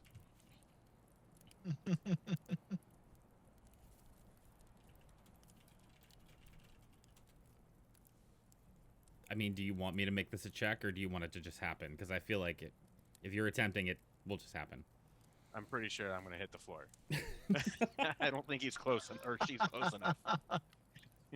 I'm just curious if Ryu would actually make the move to, like, where does protection, like, legit protect at all costs from everything, or Yeah, she's gonna be cutting your food because you can't be trusted with a knife. Make an acrobatics Might cut check, yourself. Bree.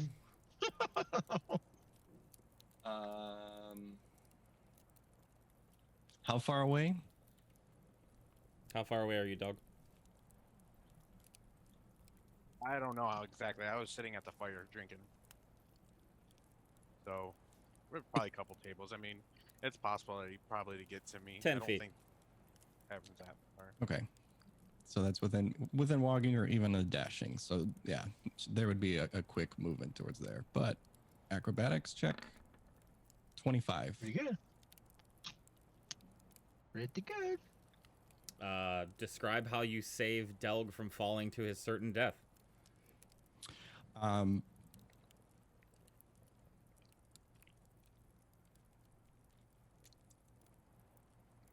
There's a quick moment where Bree kind of hears like the squeak of the chair and assesses the situation, assesses the danger from possibly Cascade and or Varys, but still runs over and sort of does a slide to come under Delg and kind of catch him to brace the fall.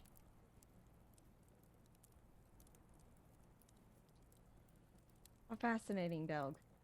She intends to protect you even from yourself. She will pick Delg up and kind of put him there and kind of dust him off a little bit and make sure that he's all set. And Delg, there's something else that the snow is kind of, all melted off and everything now, and you're close enough to really see this. There's a small little emblem on her shoulder, her left shoulder, that you can see.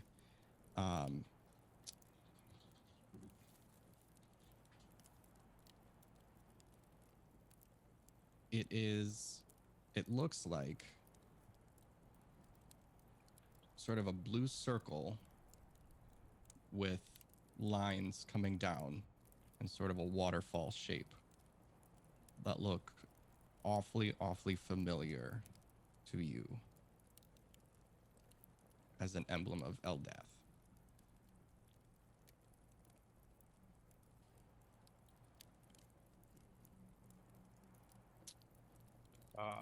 I'll look up to Bree and nod my head and say, "Thank you." And as I look up, I'll obviously notice the emblem and confirming it is the symbol of Eldath, right? It looks like it. Um, and then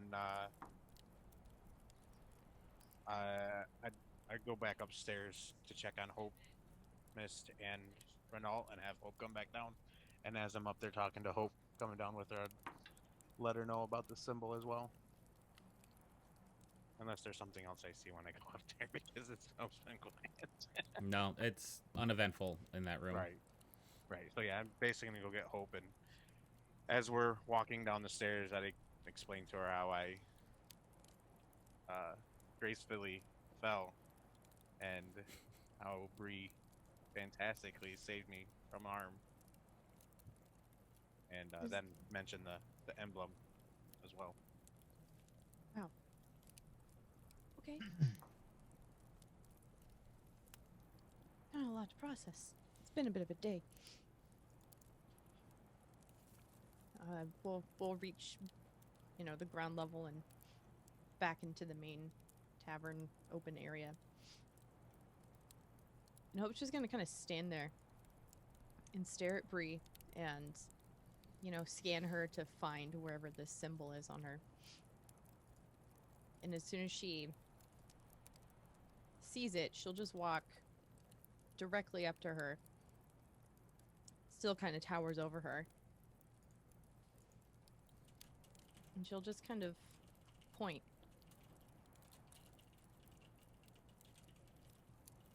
Why do you have this?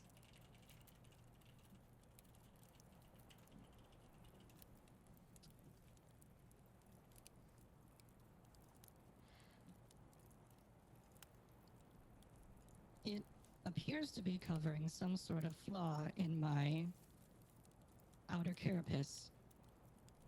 And sort of below the emblem, it looks like it's like a tattoo covering up another tattoo kind of a thing. But the thing that's below it was like super scratchy and super buffed out and everything like that. It's just really hard to see with this thing just absolutely covering it up.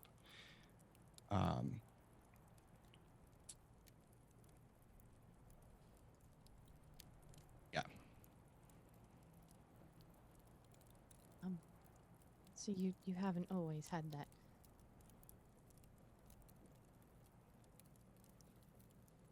Unconfirmed, but it does appear that it is covering some sort of accident.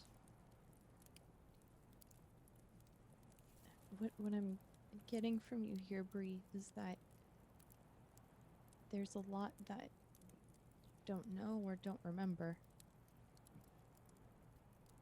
Is that right? Confirmed.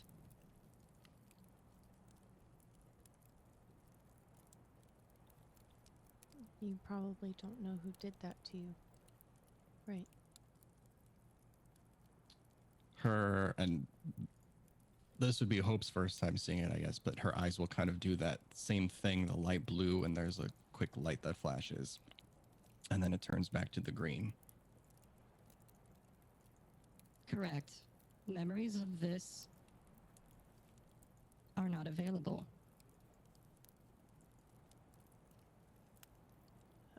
Okay.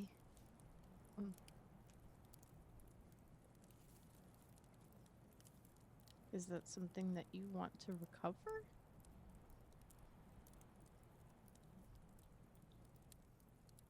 Her eyes will change to a deeper blue. It would be nice to remember, to understand these things.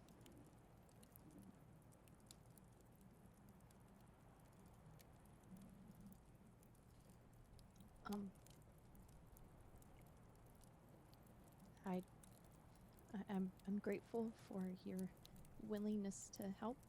And it seems silly, but you've got that, and it makes me want to help you. So maybe we can help each other?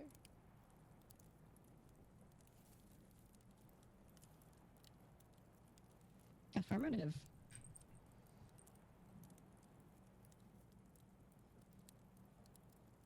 Okay.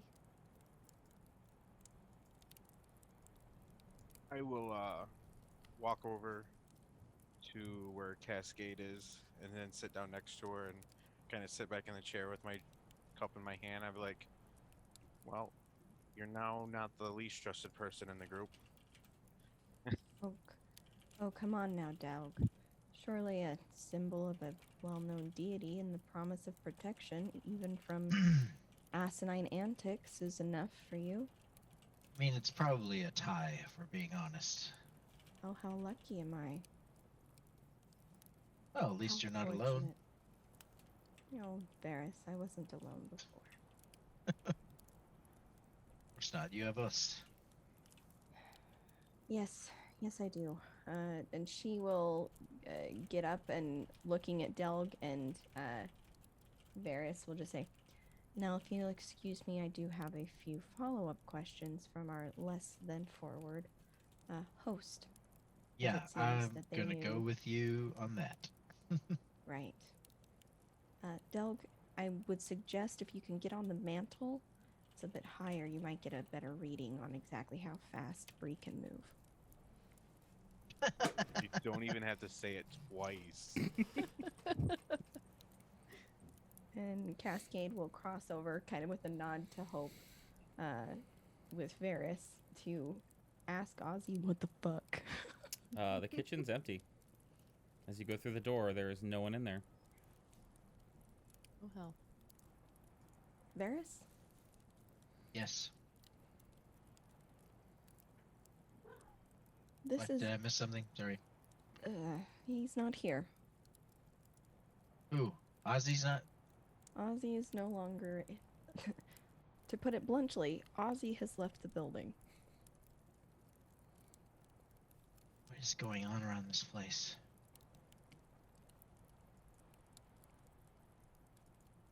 I don't feel in danger. I don't feel at risk. However, we lose a party member suddenly in the night, only to have one pre-programmed to help Hope and the Delg. And these mysterious benefactors have seemingly zero interest on clarifying anything. And it's all a bit of a wild goose chase at this point.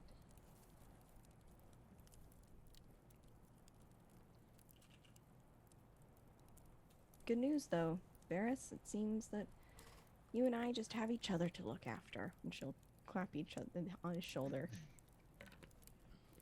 Seems that way, doesn't it? I guess not all of us are the chosen ones, and I, for one, find that rather reassuring.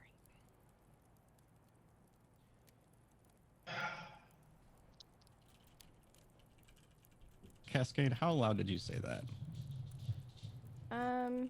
I mean, we're back kind of at the kitchen door. I don't think she's whispering. I think she'd just be saying that out loud.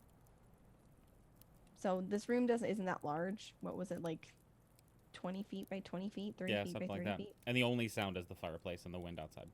So I think it's conceivable that Bree would have heard that.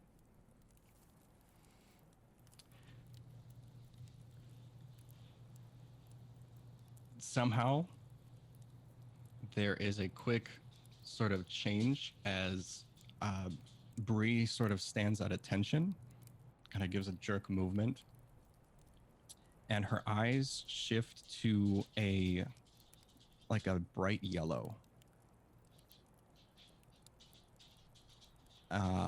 This time, instead of the lines going up and down, the lines are kind of moving left and right. And she'll stand at attention with this eye change and say, Subroutine messaging activated. Playback begin.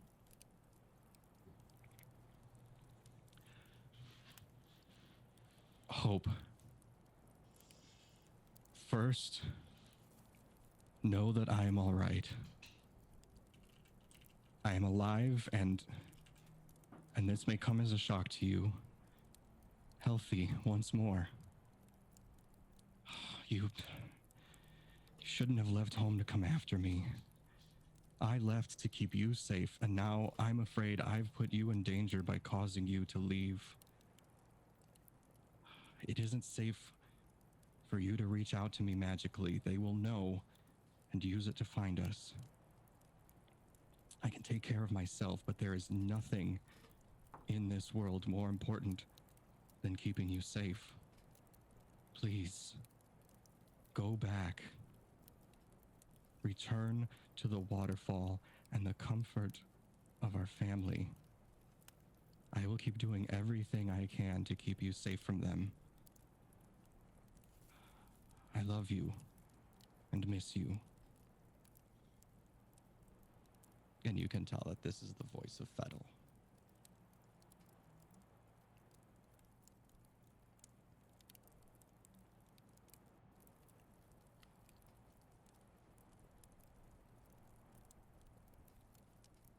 As soon as Bree changed into the voice of Fennel, Hope would have just sunken herself to the ground. Overwhelmed. Playback 2. Begin. And Bree begins singing a soft lullaby.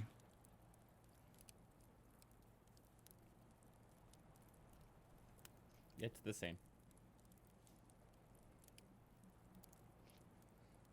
And I think we all need a moment to process this, so we're going to take a break for the evening right here.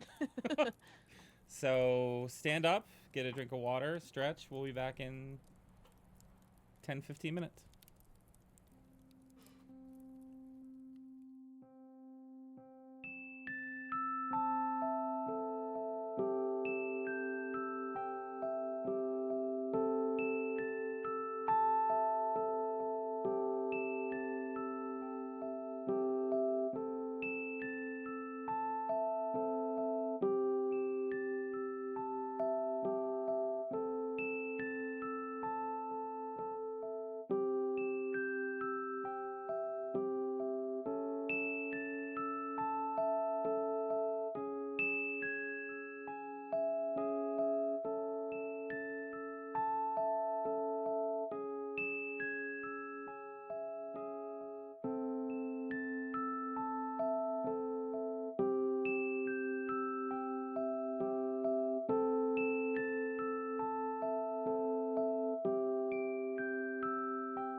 Hi, chat. When last we left off, Hope was crying.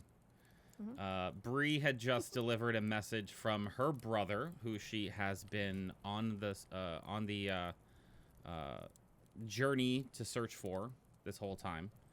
And then the second part of the message was a lullaby that played through. We're going to pick up right there as Bree is softly singing a lullaby to you, Hope. Varys would go over to Hope, seeing that she sort of kind of collapsed down, and put his arm around her. Going to find him.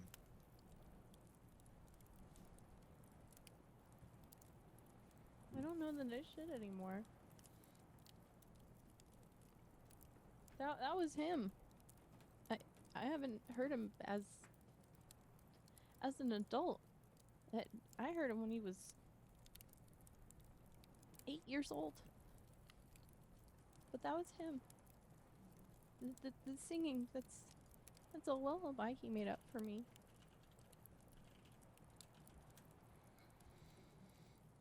Well, we need to get you home first anyway, so we'll start there. Oh, they gotta get Cascade to Waterdeep too. I think that this might be a little bit bigger.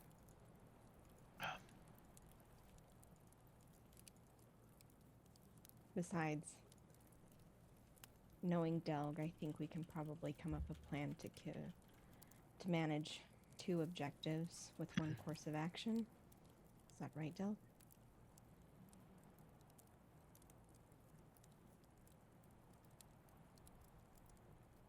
We are bound to figure something out. I'm sure there's more coincidence down the road. I certainly Well, hope so.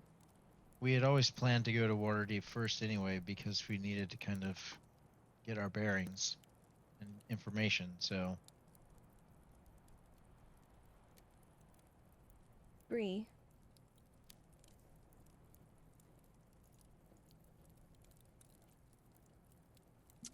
The recording will sort of fade out and end, and her eyes will flicker back to to the bright green.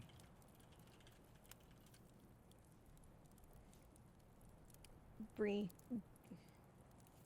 was that triggered by what caused you to play that?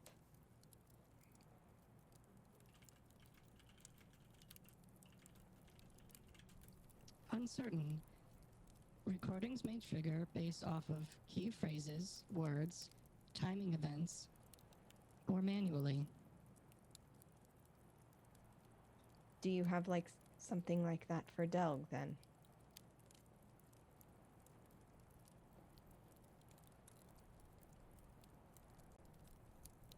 Her eyes will flicker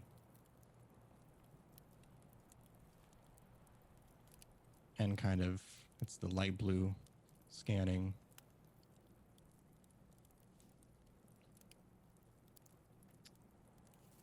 Negative. Files that are safe for me to view do not confirm any files for the Delg.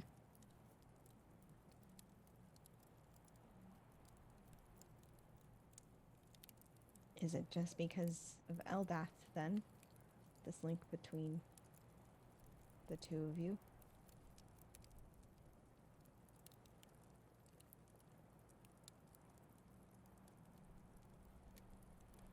I mean, yeah, that and shared experiences, I suppose. But he is a follower of Eldath, and my people are healers by her will. Maybe he can help. Maybe he's integral to helping with that.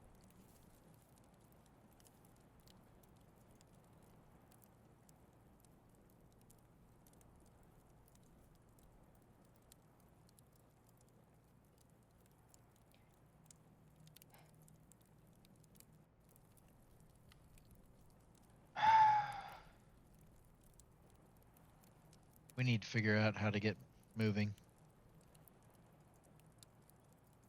To where? Waterdeep. Sounds like a dealer's choice. What's the other choice? Find a closer town, closer city with a wizard's guild. Try to utilize transportation circles.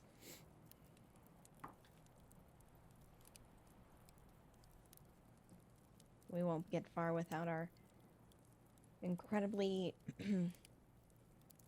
inconveniently timed host. You called? The voice, I imagine this voice comes from behind Cascade, Mm-hmm. who literally just, yes, Ozzy, we called. What can I do for you? And as you turn, he's cleaning the bar. Standing there as if he's been there the whole time. Do you have a map? I can't say that I do. Do you know who this is? And she gestures at Bree.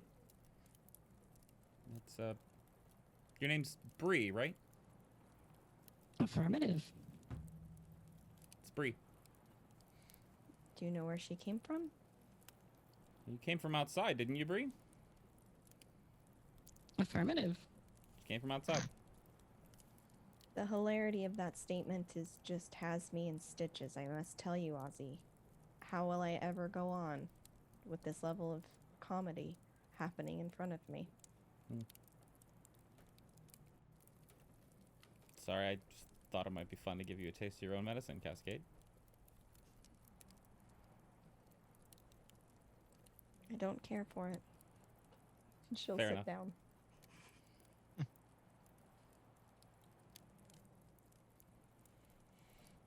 Ozzy, Yes, sir. you indicated when Bree came in that there they are, or something to that effect. How was it that you knew that Bree was looking for us and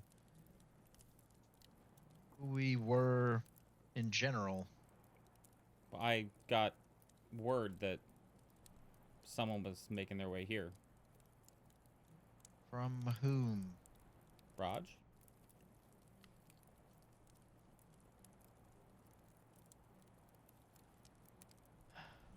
He was out scouting, I said. Looking for people.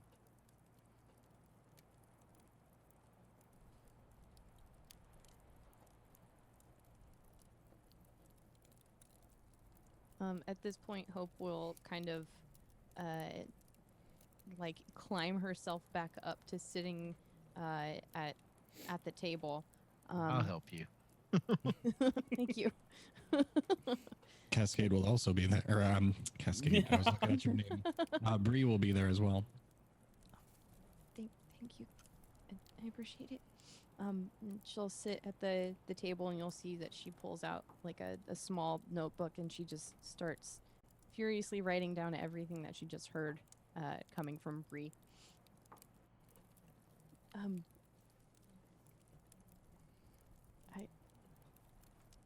I need time to unpack what was just said.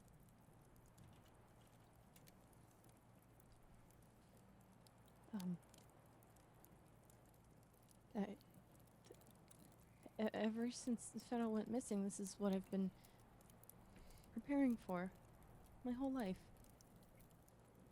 I had my own wants and dreams, and it's not like they got put on the back burner, but this has been my main focus ever since I was 5. I've been working towards finding him, and now I get a message from him saying, "Don't come for me. I'm okay. You're the one that needs protecting."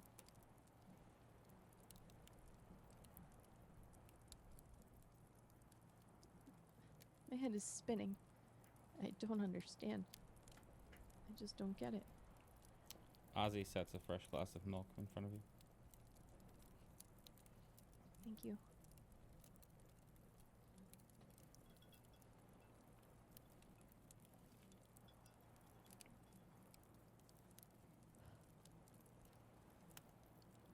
Ozzy, Yes, ma'am. I swear to all the gods, if you tell me that you are out of whiskey after what I'm about to ask you, I'm afraid I might lose my temper.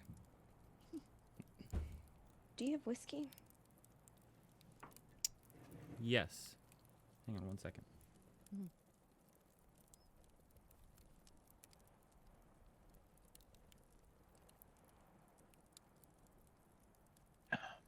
He is going to be very fascinated by these actions of like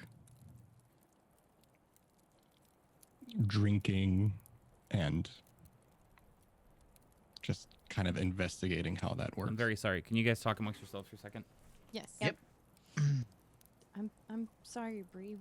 I didn't even ask. Do you need something to drink? Are you hungry? Negative.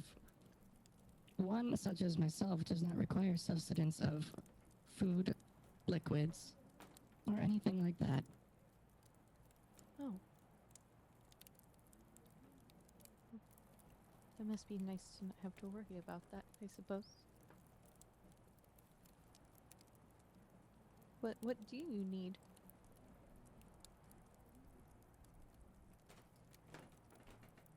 She seems very confused by the question, and she'll kind of cock her head to the side. What do I need? Yeah, what do you require? Do you I don't even know. I don't- Require for what purpose? to to gain energy, I suppose. To stay healthy. Ah, yes. Although I do not eat or drink to maintain energy, there are times which I will need to power down into a sleep mode to recharge myself. Okay. Okay. So you I do assure you that during this power down period, I will be able to still protect you, Hope, and the dog. Oh, that I wasn't even worried about that. I was more concerned that you needed something we couldn't get.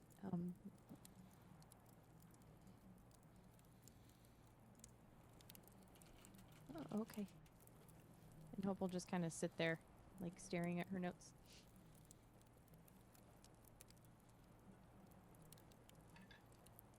Heard a loud bang upstairs. Sorry about that. It's okay.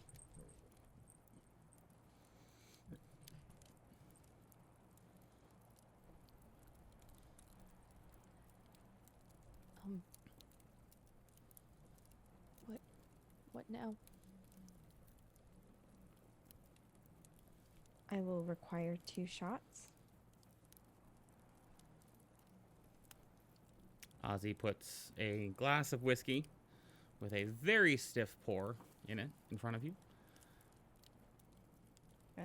Cascade will look at it. Thank you, Ozzy. And she'll throw it back quickly, putting the glass down. As you put the glass down, he sets another one right next to it with the same amount of liquid in it. Thank you, Ozzy. And she will do the same thing in quick succession. Before standing and turning to the rest of the party. It seems that we will need to make a plan of where we're headed with no map. So until Ozzy decides to be willing to share information as readily as he shared whiskey. We're going to be stuck a while. I mean, as Delg, Rognus so- told us that Waterdeep is that way, pointing through the kitchen. We Yeah, know she'll where it turn. is. She'll turn back and look at Ozzy. Are you hiding Waterdeep back there? You know what? Let me check. He goes and looks into the room. Seems I'm fresh out. I'm expecting a delivery this week, though. I'll look at Varys and say technically he didn't say Waterdeep was that way.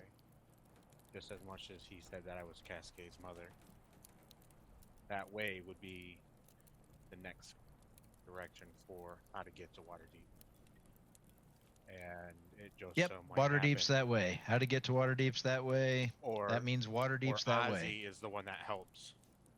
Because just so happens every time the question was asked, it was pointed right at Ozzy. So he's the guy that we need to get You information from. you don't know that for sure. Ozzy wasn't there. Yes. I mean, Yes, he was. it was pointing at him. Every time. I didn't get that. Out of character. 19 passive perception. I believe at least part of that was on DMs too. That's why I'm speaking up now. But so Waterdeep may or may not be that way. But just as Cascade is coming to me to hopefully find her mother, we need to figure out whatever the right question or straight up ask them. I believe Ozzy is our next lead, I guess. Boy, do I have some bad information for you then. Hit me with it, Ozzy. Why don't you? The information you're thinking I have, I don't have.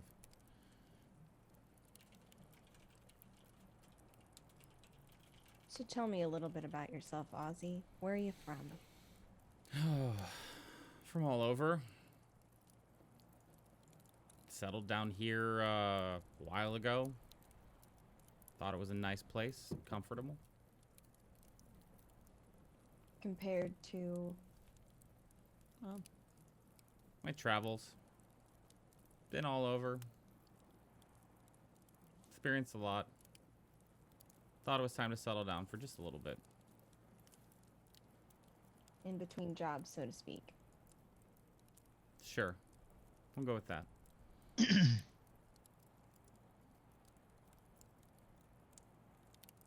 Bree, you don't happen to know how to get to the nearest city or Waterdeep, do you?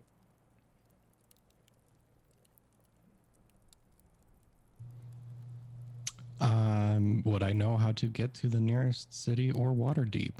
As her eyes change colors and begin scanning.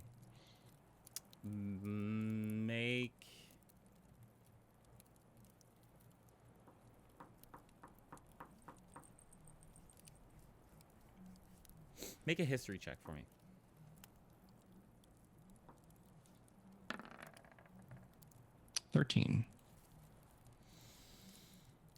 Not really. Nothing about your current surroundings is familiar enough to you to give you that much of a direction. Her eyes will go back to the green and she'll say, Unconfirmed. I am unfamiliar with this current terrain and its current location in comparison to what you have been referring to as Waterdeep.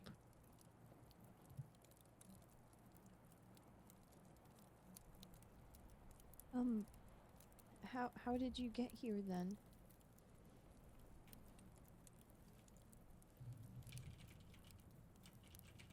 As stated, through the front door.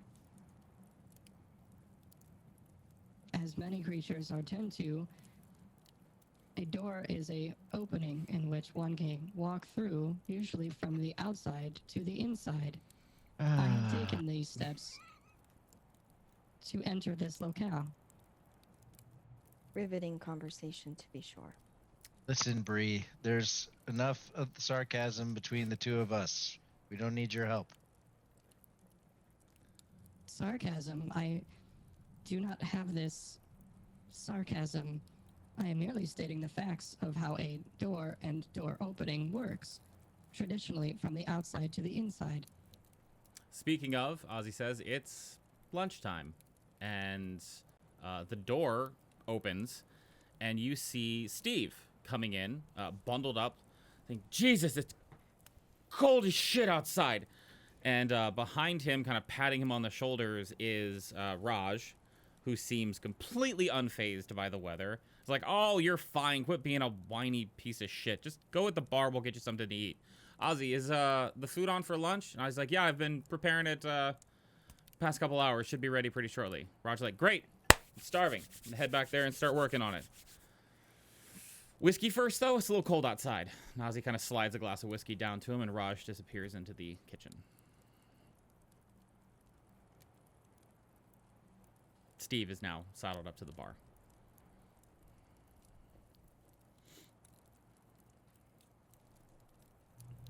Bree would have turned her head as the door opened and the commotion was happening and done the same sort of scan up and down, looking them up and down, to just kind of register them and then return back to looking forward.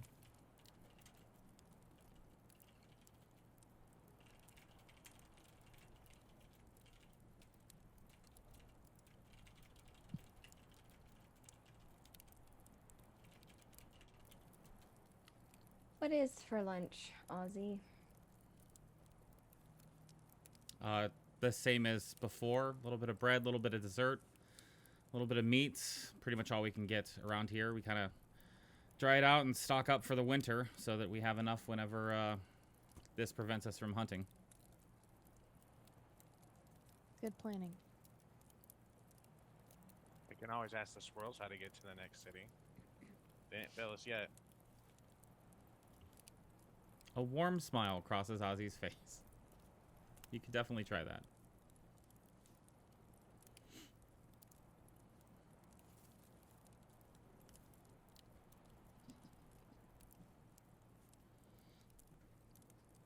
Ozzy, I'm gonna be just very direct. Am I missing something? Not sure I follow.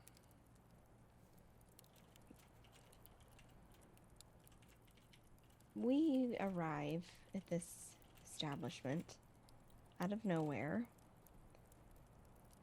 A person within this establishment is able to provide medical aid to one of our comrades. That was our two adept healers were not able to provide. One of our party members then leaves in the middle of the night. You have no idea where we are in relation to anything else, yet you're able to determine when an unexpected guest will be arriving through some form of communication with Raj as he's out about, what was the word, scouting. Well, Steve wasn't unexpected. He comes in every day about this time. You'll note that I didn't mention Steve nor Reeve, as they are what is quickly known as regulars. Well, Reeve is home today. I think he's not feeling well. That's unfortunate. I just would very much like to know, am I missing something? Are you here to help us? Is this really just a tavern? And as she begins to talk, Ozzy will see as like her face like starts to like twist up as she realizes like what's kind of happening to her, and she'll rub her forehead and go,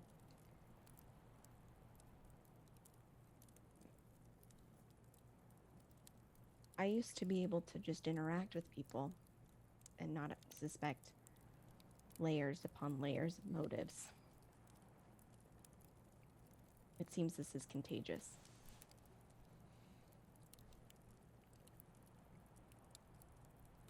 Ozzy returns your stare.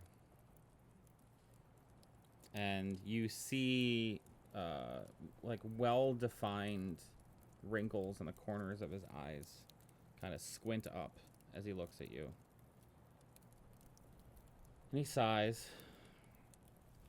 And he kind of looks at the ground. And as his head starts to come up to respond to you, the door opens. Standing in the doorway is a tall man of about 6'3".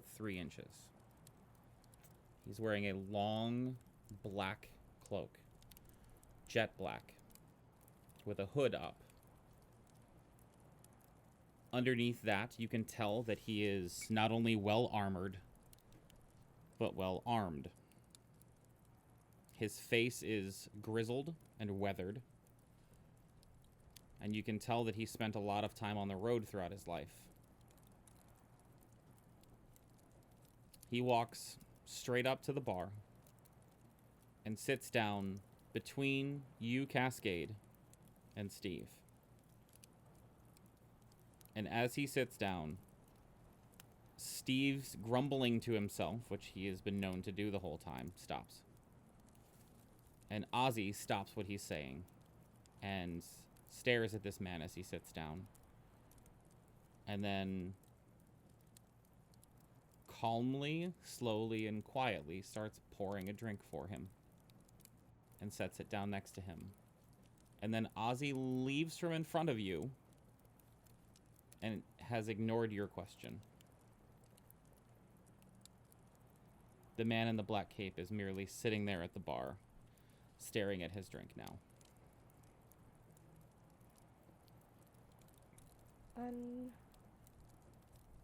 Unfortunate.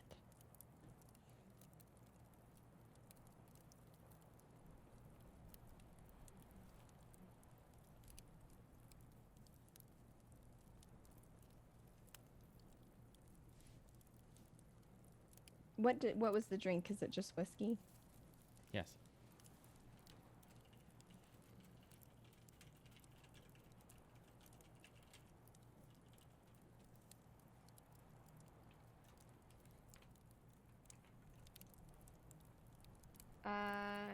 Yeah, I think Cascade, given her background and who she's used to interacting with, I think she wants to try and get, like, obviously seeing he's well weaponed and well armed and has, you know, all of these things. Do I get the sense that this is a person, like, do I get the, like, don't fucking look at me vibe? Or is it more just like a, I'm here to hang out, this is my regular, please don't talk to me vibe? Sure. Make an insight check. If anyone else feels like their character would as well as this thing came in to the room, you're more than welcome to. Oh yeah, Breeze assessing danger. Yeah, I got a 6. 13. Hope is extremely curious. 19. 13. Oh, that's right. You're exhausted. Forgot about that, dog. So, Cascade, beyond the information that he is a traveler and is well geared, you can't really get more of a sense of his intent. Bree and Varys, excuse me, you both noticed everyone else's reaction to this person coming in. And, like, not only did you catch that Steve stopped talking, but Steve kind of, like, started to lean, like, slightly away from the man. Like, unconsciously pulling away from his presence. Delg, you caught him. Actually, Varys, you saw this too, but it probably wasn't any more concerning than if a normal person would have done it. But Delg, when you see him do this, you have a better idea of his intent. As he walked by your table, he very quickly and specifically looked at all of you, like he was checking your table out. Delg, you get the sense that he was happy with what he saw. And Hope, you are getting 2 things DM'd to you. Congratulations on your Nat 20.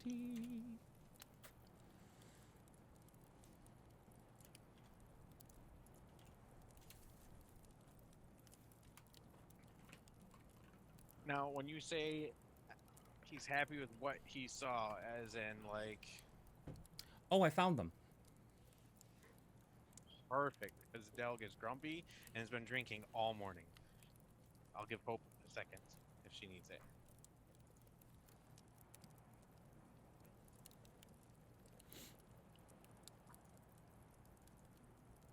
And I have a guardian angel sent from me from unknown place.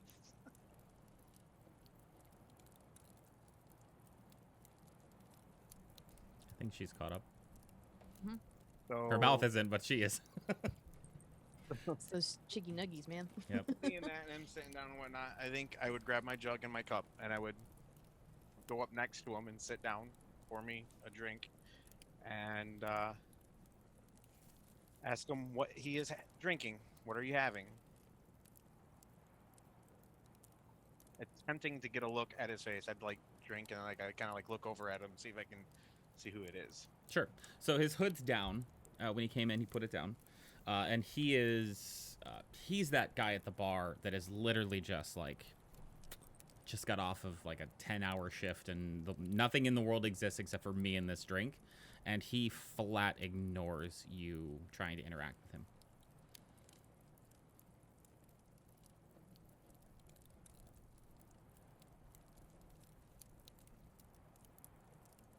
I know the feeling, so I'm just gonna drink next to him. As you're sitting there, Ozzy comes out from the kitchen with a plate of food for him, oddly before all of your food that he said he was preparing and bringing out, and sets it down very gently, and then kind of stops for a minute with his hand on the bar, looking at him like he's waiting for something. And when the man picks up his silverware and pushes his glass aside to start eating, Ozzy kind of taps his fingers on the bar and then steps back and starts polishing glassware again. Ozzy is now looking across the room and looking at everyone else that's here.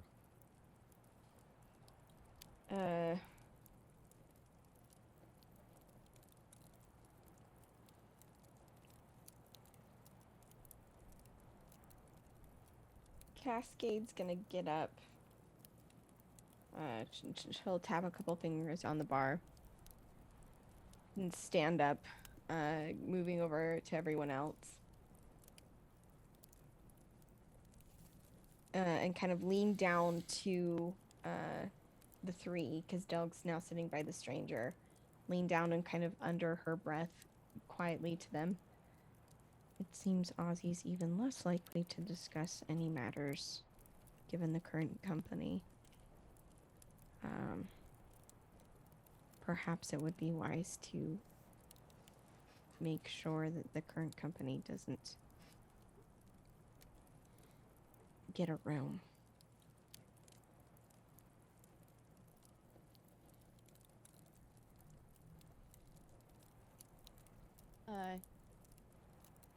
Yeah, Hope will say this loud enough so that the room can hear. Yeah, Aqua, that's totally what I was thinking. Hey, Frederick, and she'll look directly at Varys. I had a question for you, but I was hoping that I could ask you in private if you don't mind following me upstairs.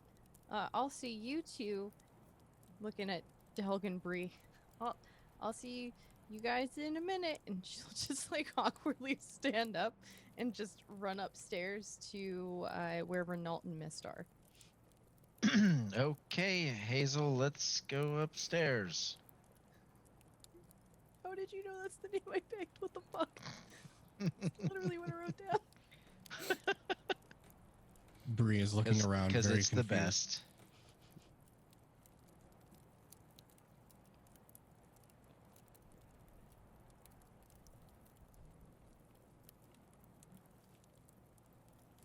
The man is Uh. quietly eating his food, and everyone else in the place, including Raj, who has like come out to look a couple times. Everyone is like silent and looks like they're now walking on eggshells.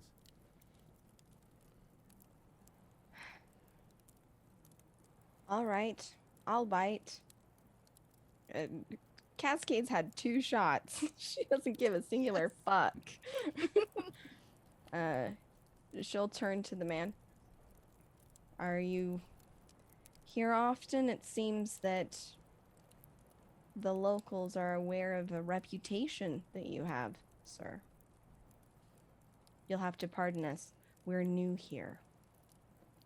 He drops the knife from his one hand, and you see him pick up a fork with a very large piece of meat on it and just shove it into his mouth and start silently chewing as he stares straight forward.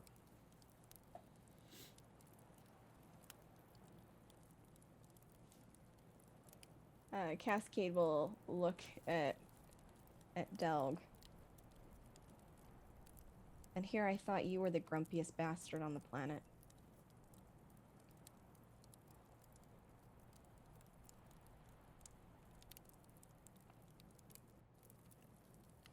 Raj, a word?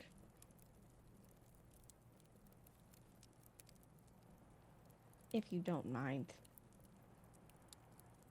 He looks over at Ozzy, who looks over at Raj and then at you, and then nods. And Raj says, "Yeah, step on back." She'll do so. What's happening upstairs? Hope will kind of like scoot herself into Renault and Mist's room and just kind of crack the door, waiting for Varys to come up. I'm right behind you. Okay, great. She'll open it, and as soon as you get in, she will shut it and like hold onto it with it behind her back. Just that man's looking for us. I don't know how, but he seems pretty sure of himself in the fact that he's now found what he's looking for. Okay.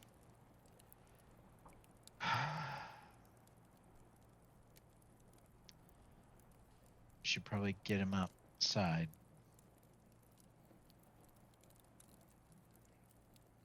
If you are you sure that he recognizes us and that he's looking for us and that he won't just go away? There was a certain recognition in his eyes when he looked around the room, noticed all of us, and very assuredly walked up to the bar, as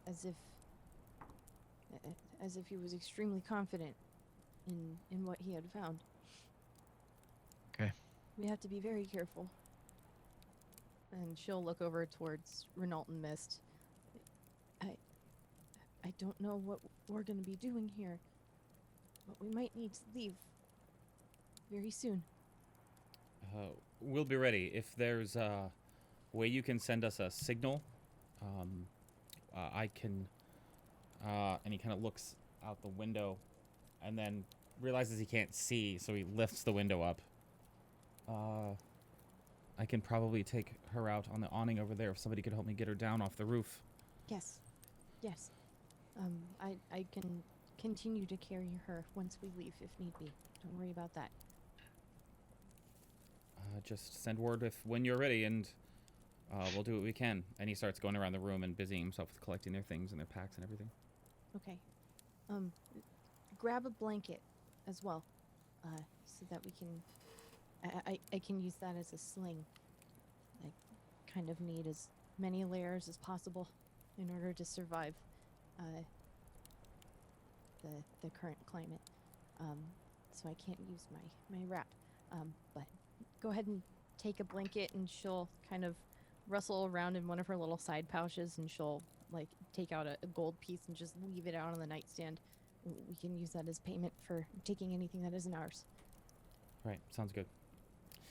In the kitchen, Cascade, as you come in, as soon as the door closes behind you, Raj takes his hand, puts it on your shoulder, grabs your other hand, and pushes you against the wall. This is rather rude. Shut the fuck up. And as he starts to talk to you, you see that his eyes are now glinting with this green fire. If you want to live, I need you to keep your fucking mouth shut. Do you understand? Understood. We're gonna pretend that you were asking me for my recipe for scones. And you're gonna go back.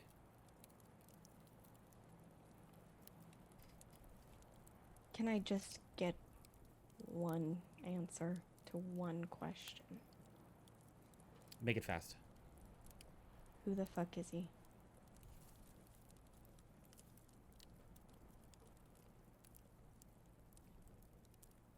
You asked one of the few questions I can't answer. And he goes past you and opens the door.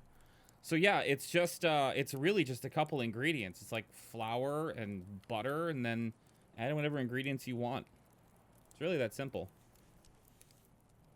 This is good to know. I generally add too much water to my dough. Yeah, it's a common mistake. Just make sure to keep it nice and dry. Really, you have to really cut in the butter to the flour too. That's really important. Yeah. Dry is not my strong suit. Oh, I totally get it. That's funny, Oz, isn't it? Okay.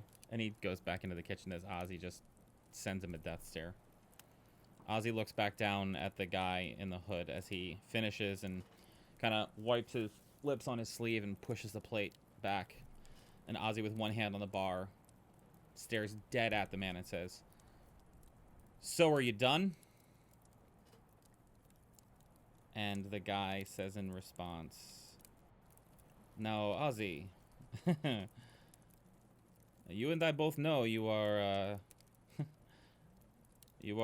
towing the line here with these people, and other people are starting to take notice. I mean, this is fine. This is okay." And he is pointing at your table, all of you. I mean, even that is okay. It's a little sketch, but it's okay. That sword, though, that is too much. And you all watch as Ozzy just kind of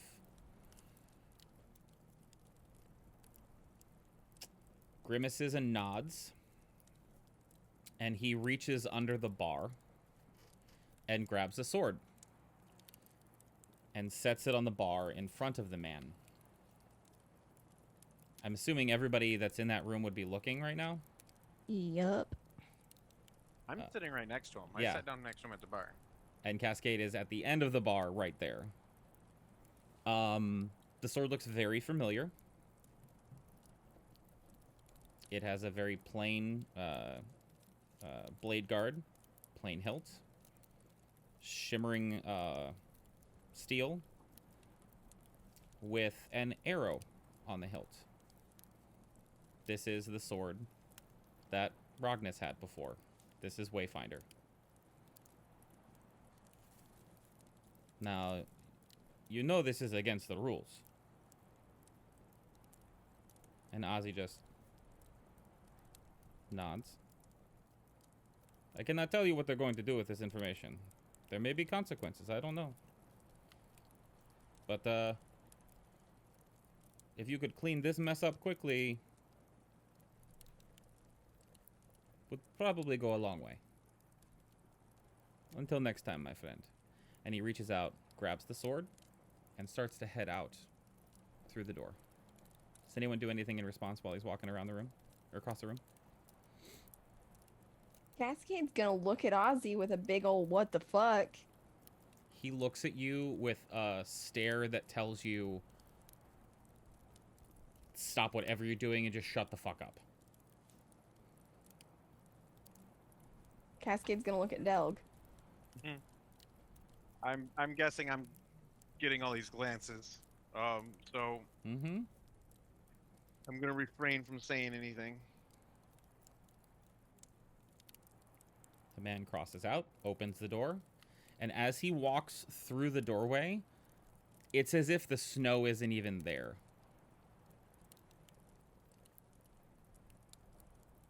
Just walks right through. The door slowly closes behind him.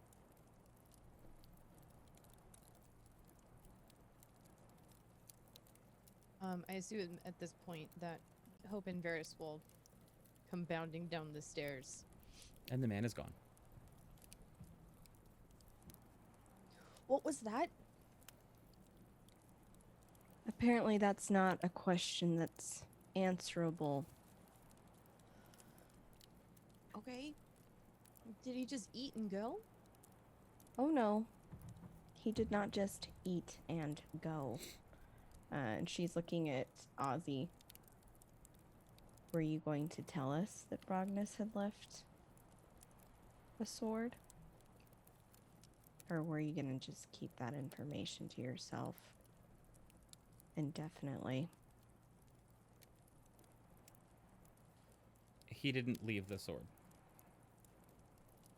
I beg your pardon? He exchanged it. And as he says that, Raj says, Ozzy!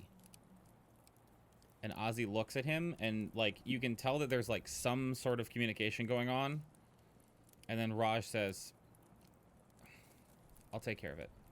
And then crosses the room, opens the door, and walks out.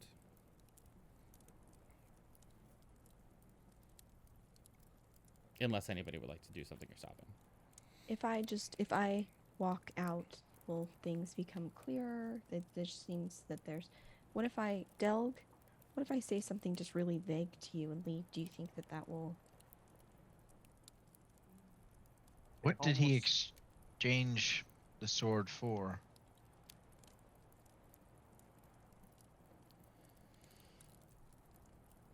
One that was more helpful. Another sword. Another of those swords. Yes.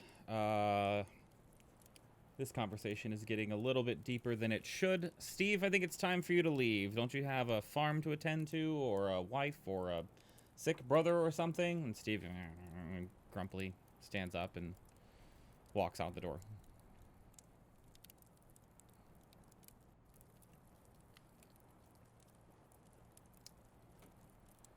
Yes, another one of those swords.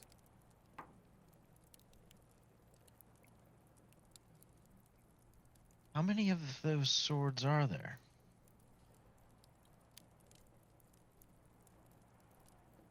$12. Wow.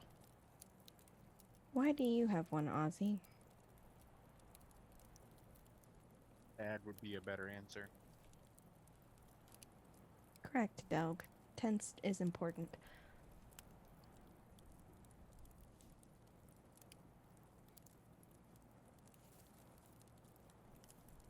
Part of your travels from here and there. Well, he kind of strokes his beard a little bit.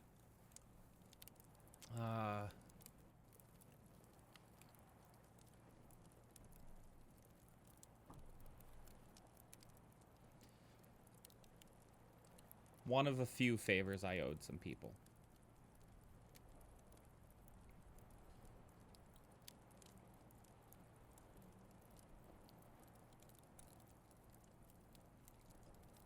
What are we supposed to do with this information?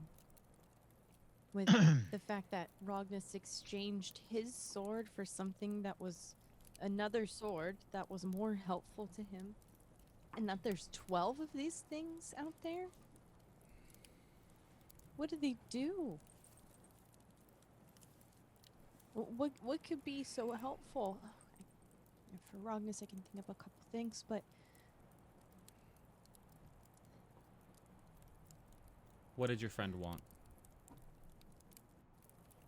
He wanted to keep others safe and to get rid of the abilities that he had. So you could imagine that a sword that could do that might be a little bit more desirable. How could a sword do that, though? How could a sword point its way to you? How could a sword bring incredible luck to its bearer? How could a sword strike through the very walls that guard a city?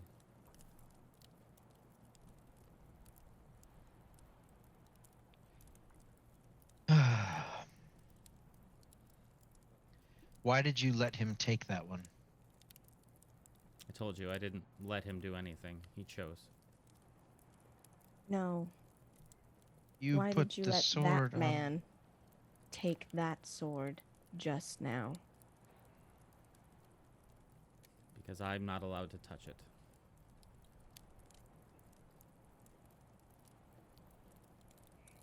Not allowed by who?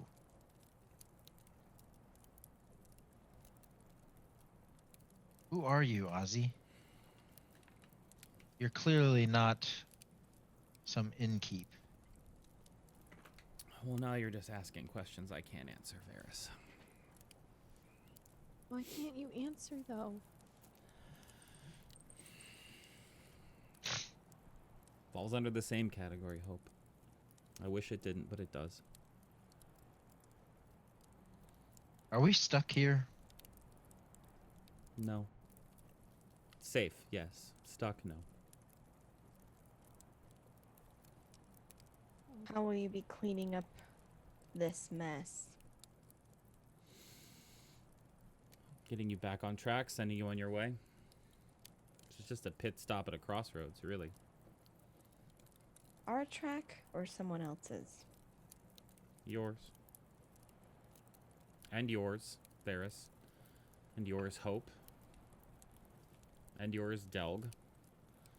Even Bree, back on your path. The dog.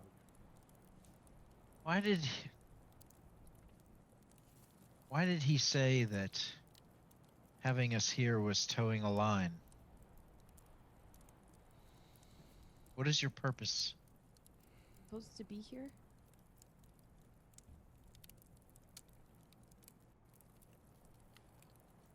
I'm taking a more hands-on approach than I am supposed to. Again, because I owed several people several favors. And to be honest, you all needed a break. Yeah. God. So many people asked you to help us? Called in favors so that you would help us? Something like that. Ooh. No one we know.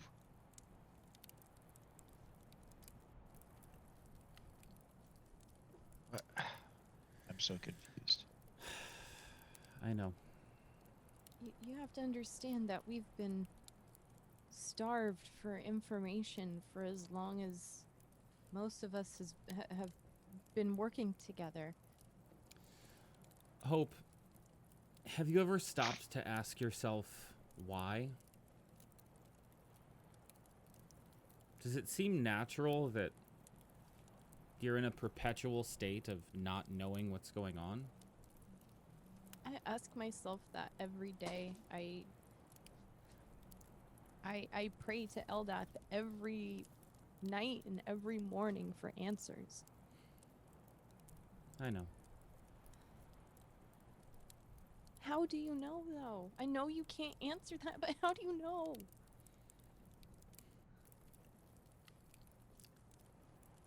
The five of you being in the dark is intentional. And the sooner you can accept that and find a way around it, the quicker you'll move forward. Find a way around the dark. That's You yeah. just gotta- That's the thing. How do you do that if no one will help you? You have to find the light, Varys. You have Look to it. look where the light is and go towards it. What, the fireplace? No. Outside? What are you talking about? Look, at Varys can see in the dark, so I don't understand what the problem is. I can see in the dark.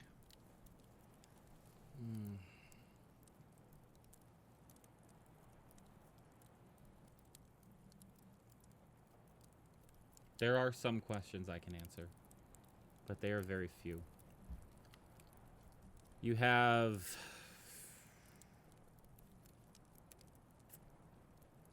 maybe 15 minutes to try, but Or what? What happens in 15 minutes? we Why need can't- to get things back on track. Why can't you just tell us the questions? This is what I can tell you. I must delve. Delg. He will never change. There are things I can't say, and there are things I can't do. Can you tell us where we need to go next? You need to find Talia. You wouldn't happen to have a description, would you? I do.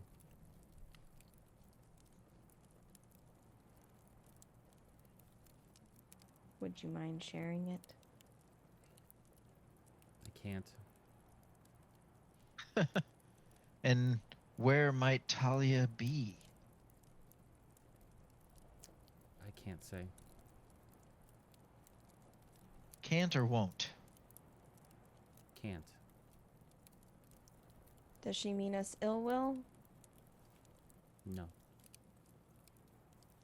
Why do we need to find Talia?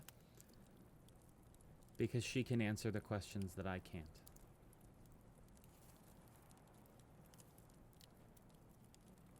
Okay. What do we need to do with Mist? There is something inside of her. Something that was put there. It is impeding the natural flow of her energy. It needs to be removed. And I wouldn't trust anyone but a very, very skilled surgeon to remove it. Is that what happened to Renault? Similar. His was less physical and more mental, though. That tells us what's wrong. Are we supposed to just carry her? Supposed to just carry her on her chest wherever we go? The choice of what you do is yours, not mine. I can't tell you that. I can tell you that she's important, and that whatever you decide to do with her will determine a lot of things. Where might we find a surgeon of such skill? Well, I'm sure Waterdeep has one if that's your destination, but it's worth asking in any major city you come across. Where is the nearest major city?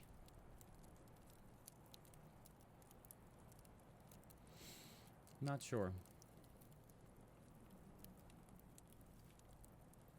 How are you going to get us on our way if you don't know where anything Well, is? I have my ways.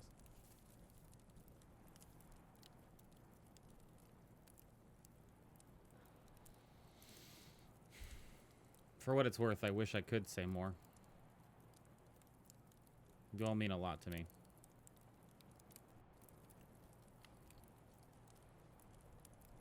What a truly bizarre thing to say, Ozzy. I know. can the player insight that Sure. like to get the tone of like Sure. you're important to me, like you're important for my experiments, or like Sure.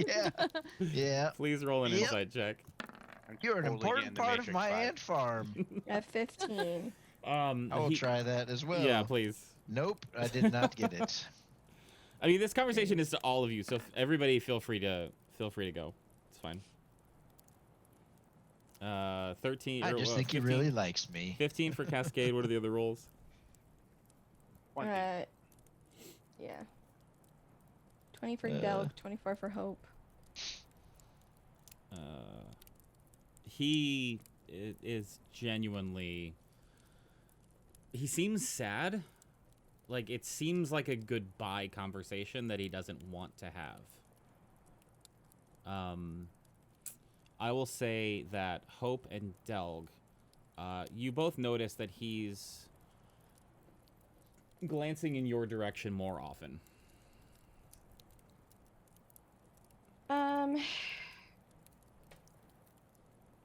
Follow-up question.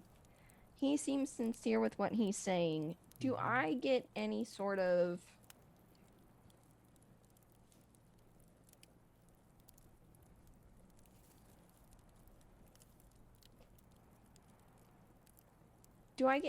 indication that he's being like magically compelled, or is there a way that I could do that to not talk to us? Like he clearly wants to help us. He's clearly keeping us safe. I don't doubt that. But with him talking about answers that he can't answer, he can't talk, does Cascade get the impression that that's by choice, or if that's a compulsion? You will say make an Arcana check to recognize the signs of somebody being under some sort of influence or charm. Gotcha.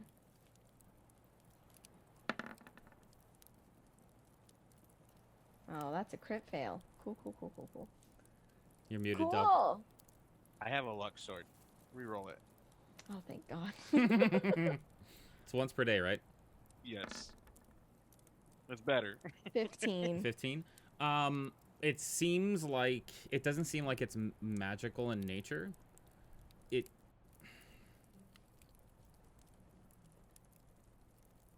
a good. I mean, I'll give it to you this way. It's akin to asking a baseball player to just forget the pitch and run to first base.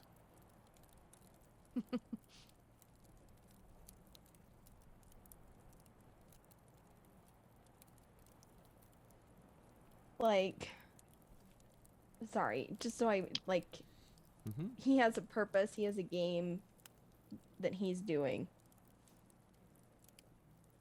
Yes. So it's not like And it's not a compulsion. There are artificial rules that he's following. Okay, he's confined by a system of rules. Yes. Okay.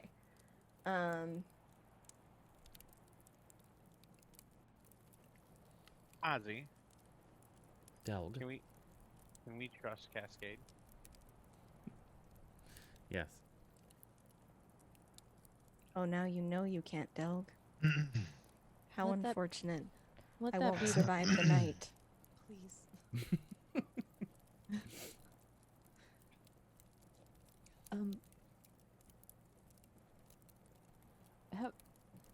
This is a really silly question based on where I come from, but have we met before?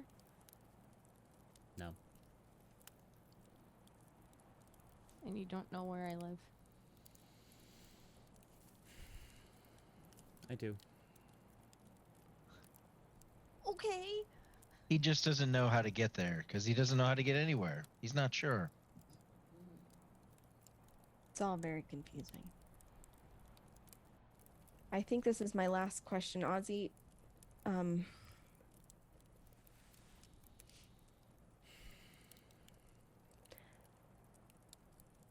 Are the people that you're working for divinely inspired, or just, freelancing meddling in people's lives. I don't work for anyone. I'll Oh. rephrase that.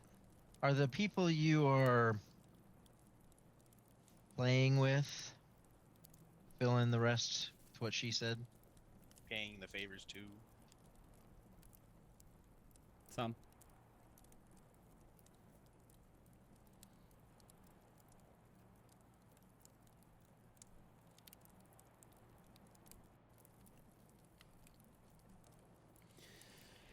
Ozzy, Tell if him you I were said- us, what question would you ask you? I would ask most of the questions you're asking. And in addition, what the fuck is going on? Yeah, I was that's a just good going one. was just going to point out that you nearly answered my question of what am I missing before that breath of fresh air and sunshine walked in. Hmm. Is Well- that kind of like a missed connection? I sort didn't of a walk in. thing? I've been here the whole time, Cascade. Yes. Very good. Very good, Varys. Very pleased with you. My right name's Frederick now, so now. Oh, yes.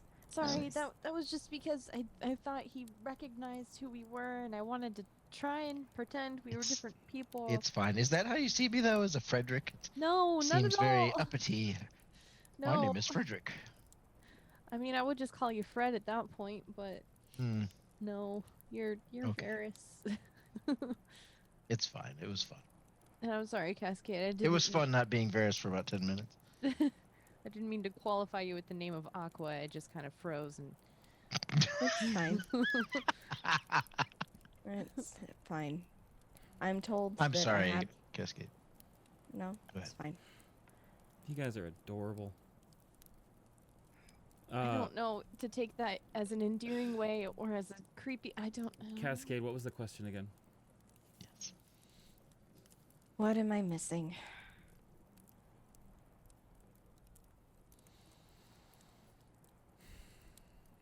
Nothing so far, honestly. So I have everything that I need. Now you do. Speaking of, listen, I am a stranger to all of you, but I hope that you will take this advice and that you will heed it and that you will never forget it. That thing in your bag, the Eye of the Morning Lord. Tell no one that you have it. Leave it deep within that magic sack and do not take it out under any circumstances. Beyond that advice, and everything that I have done thus far, and will probably have to answer for, my role in all of this is it's fixed. But I owed a favor to someone whose life depends on your success. And Can't tell us what that success Yeah, is. or who that is. I can't. I wish We I have to could. succeed at something we don't know we're doing. Got it. Dog, it's kind of the definition of life, though, isn't it? Is it who sent her? And Cascade will look over at Bree. If I knew, I couldn't tell you. When That's not a no. It's not a yes either. when we arrived here in Faerun from the Abyss, I could swear that I heard a voice, and I think everyone else heard the same one, that said something like, "You're my last and only hope. You can't fail." Is this the same person that you speak of? I can't say. Okay.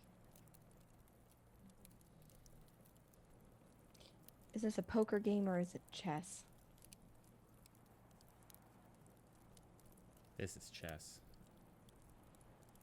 Are And we About- winning? we're barely into the mid game. I never learned how to play that game. I'm guessing that these two are not pawns. And she gestures to the Delg and Hope. The 5 of you are not pawns.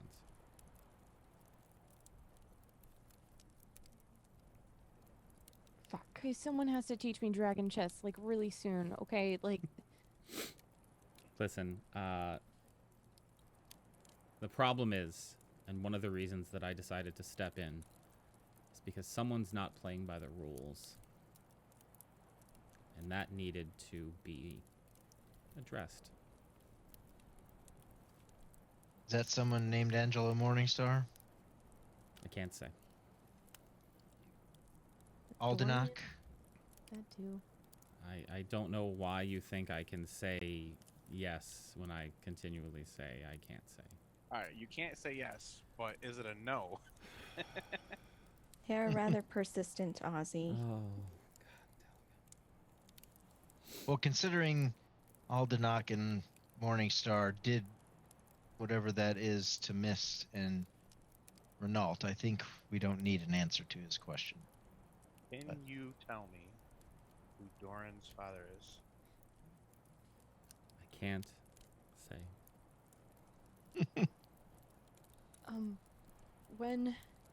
When we eventually walk out of here,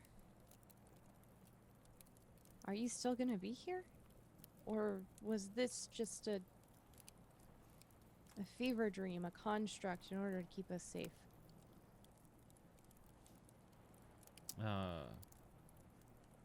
Do you mean will I still be at the inn here? Yes? Of course. I told you I'm on vacation.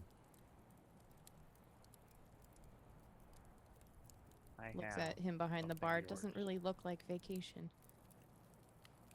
Vacation takes all it looks all kinds of different ways. Okay. I'm just Sorry, taking a Bill. break. Doug, do you have something to say? I have something that belongs to you. Do you? And I. What do you want? Anything. Anything that belongs to you.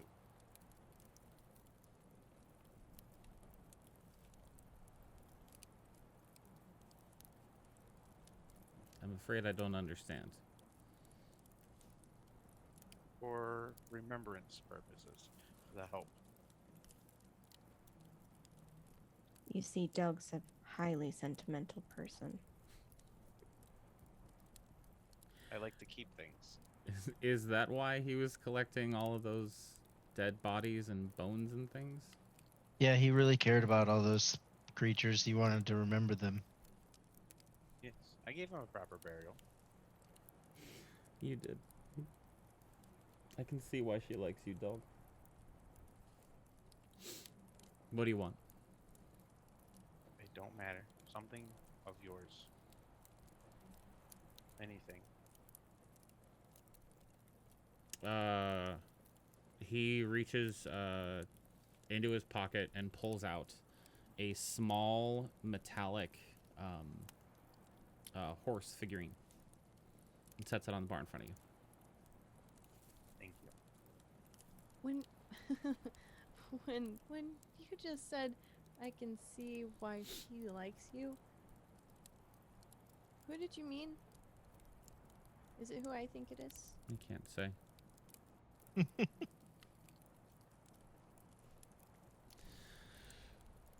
Listen, it's about time for you to move on. Like I said, I am just repaying a favor to someone and giving you guidance and pointing you out as both because someone's not playing by the rules and because I am paying interest on the debt.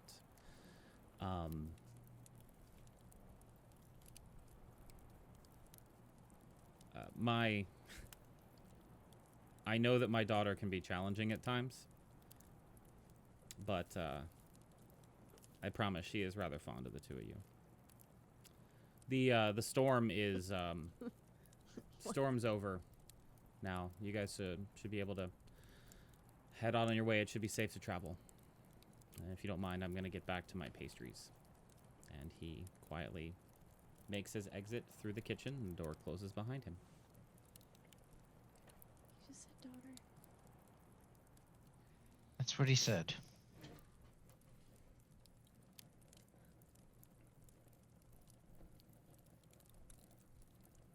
Okay.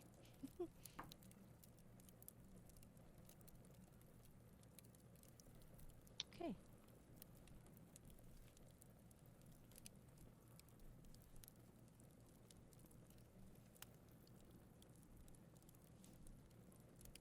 You still don't have any horses. I do. no.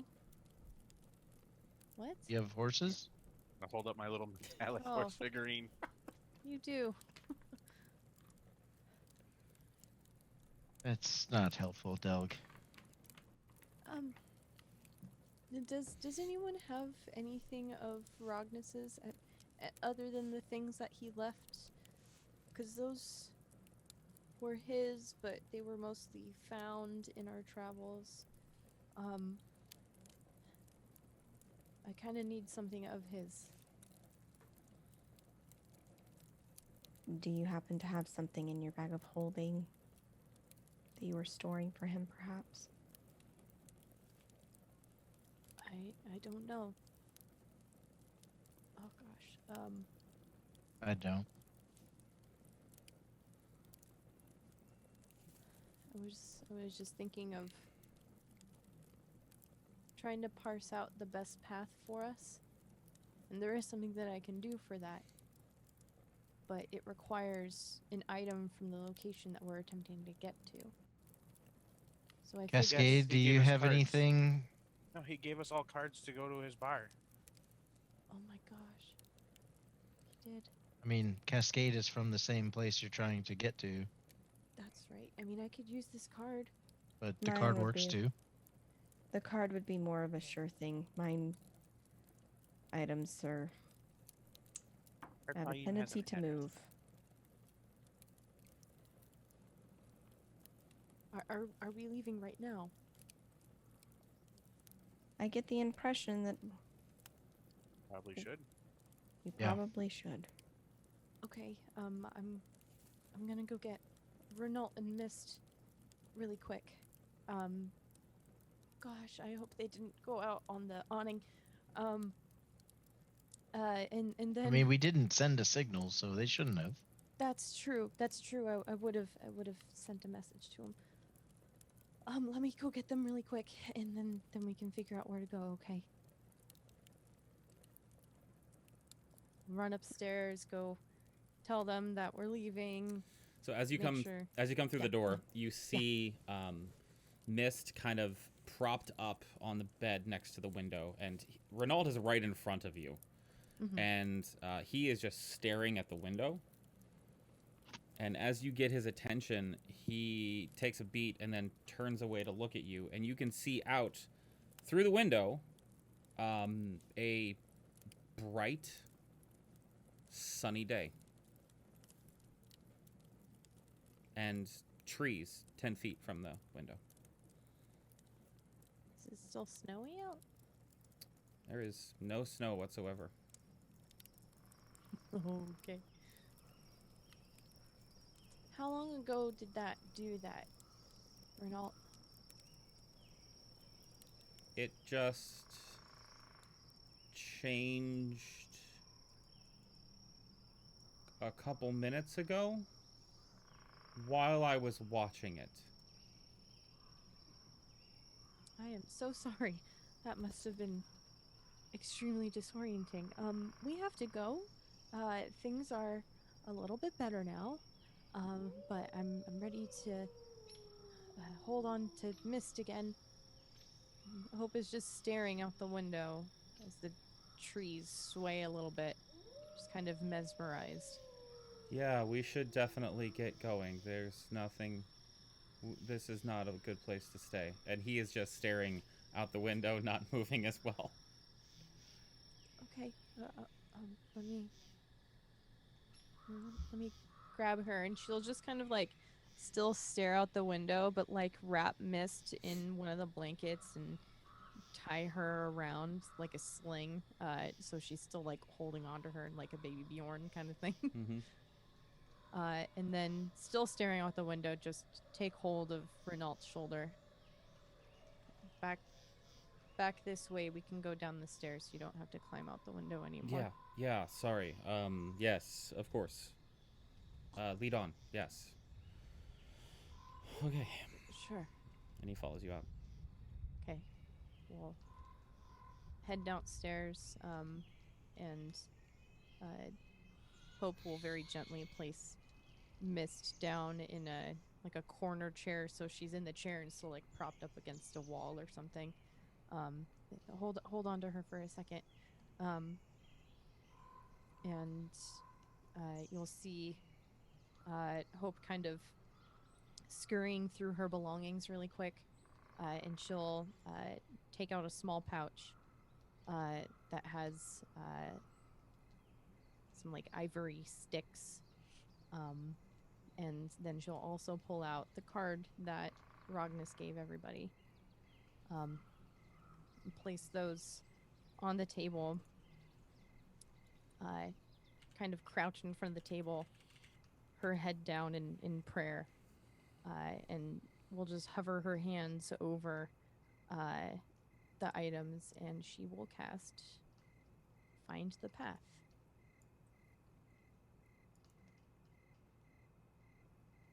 So what does it look like when this spell is cast for you? What does it look like? I would like to think that with the two concentration items, the sticks in the card kind of hovering below her hands, you'll see, seemingly out of nowhere, some tufts of grass and flowers and like a little puddle start to form on the table, as they start to illuminate in kind of a dim but relatively strong light. And it'll be like this for the next minute, with the light growing and growing in power and brightness, until it kind of shoots up in front of her, darts out the door, and hovers on the ground as it kind of starts making a winding path down one side of the road, directing them where they need to go.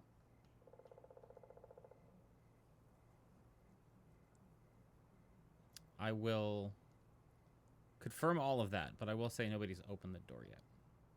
It just goes through it anyway. Yeah, so that it happens, but the door is still closed. Right. Well, should probably get moving. Mm-hmm. Yeah, We'll just Skater. kind of grab the stuff and chuck it out the door as she opens it. Sorry about the mess. I can clean that. Sorry, go ahead.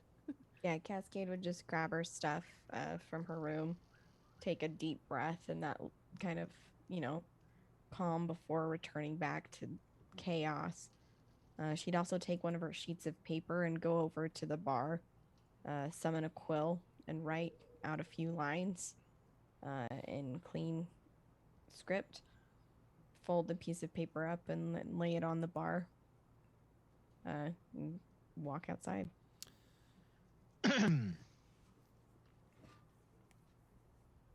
As you... Varys leaves 20 gold on the bar for his water. As you open the door and you all step foot outside, you... Who went through the door first? Would have. You would have? Yep. And who would have been second? Probably me. Third? Or maybe Bree, I don't know. Yeah. Not second to last anymore. Yay. Second to first. If Bree doesn't push me out of the way, I'll follow Dog out. Okay. Bree? Bree is going to be like keeping an eye on both of them as much as possible, but yeah, she would first she would let them go so she could keep an eye on them. So she's actually closer to the end. Okay. And then is it Hope then Cascade or Cascade then Hope? I think Cascade would bring up the rear, if that's okay with Hope. Yeah, Cascade would go and grab Mist again and have Renault probably relatively close, with Bree and Cascade in the immediate vicinity as well. One by one, you step through the door. And one by one, you are stopped in your tracks by the sound of people and carts and horses and a church bell. No. You hear the sounds of you hear the sounds of vendors barking out their wares from stalls. You hear the sounds of children playing in the streets, and one by one you all come through the door into an alleyway in a city that none of you recognize. And as the last of you steps through the door, it closes behind you, leaving nothing. Not even a wall. And that's where we're going to end tonight's session. Holy shit.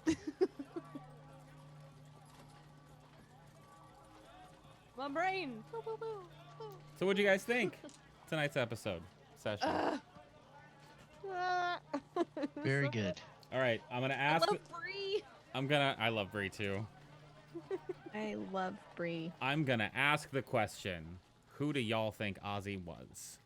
He's I can't fucking- say. God damn who's it. that? I can't say. I think He's the god of I can't say. Yeah, he's higher up in the chain than Eldath. That's what I'm thinking. And you gave me something I can scry on him with. I did. Oh boy. Holy I gotta look Need at the to sleep pantheon of before I make gods my- again. Why didn't? Yeah. religion check. I mean, I watched the end of last week's episode, so I mean, I know he didn't say specifically, but he did mention being a god. He did. So Did he? Yeah. What? yes, Fuck. yes. Okay. Cool. Anywho, that's Morningstar for Fuck. this week. Yes, Fuck, yes, he's yes. right. I was like, wait a Um, minute. I thought Angela or Ozzy's Angela Morningstar? No. No. Oh um, no. So yeah, you guys are in a city now. You guys are Yay! you guys are probably a little closer to Faerun than you were before. To Waterdeep or Faerun? To Faerun. Oh boy. Oh god. Oh, I hate it. You already were. It already was confirmed that you were in Faerun-ish, but the stars were not in the right place. Ish. That's right. That's right. Okay. Oh yeah. Yikes.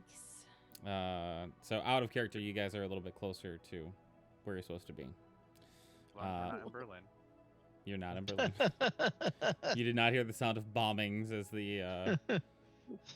The air raid siren. Yep. Anyway, let's go through our let's go through the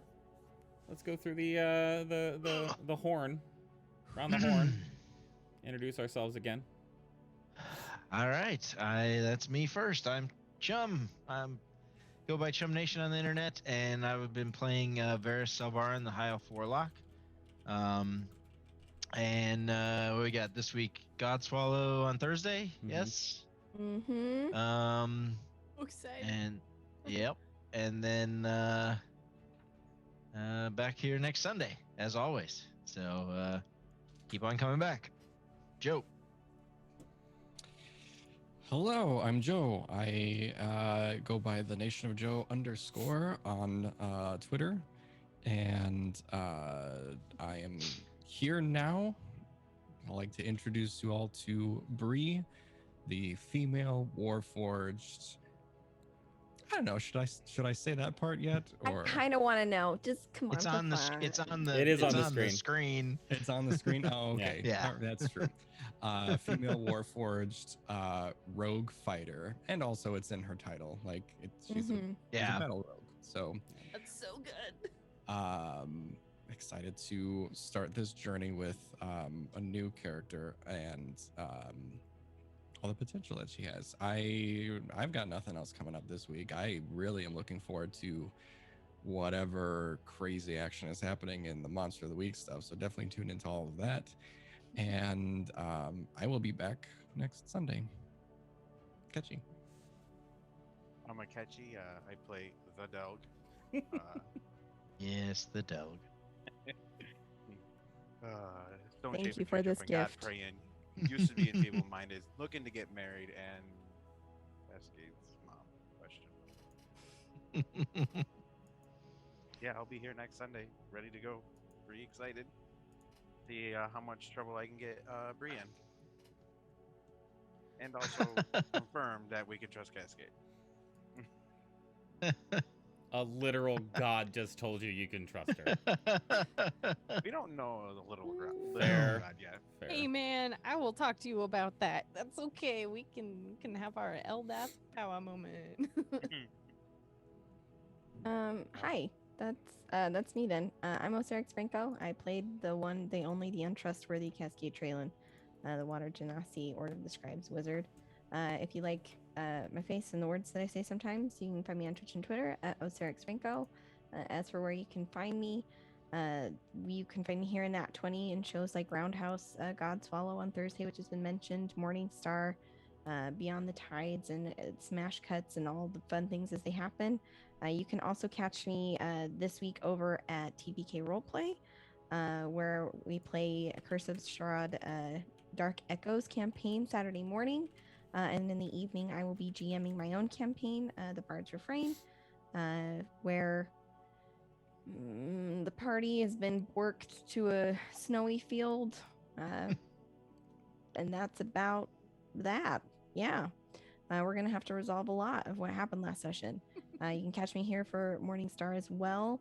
And there's keep an eye on my Twitter because we have some fun projects that we'll probably be announcing midweek this week if I had to take a guess.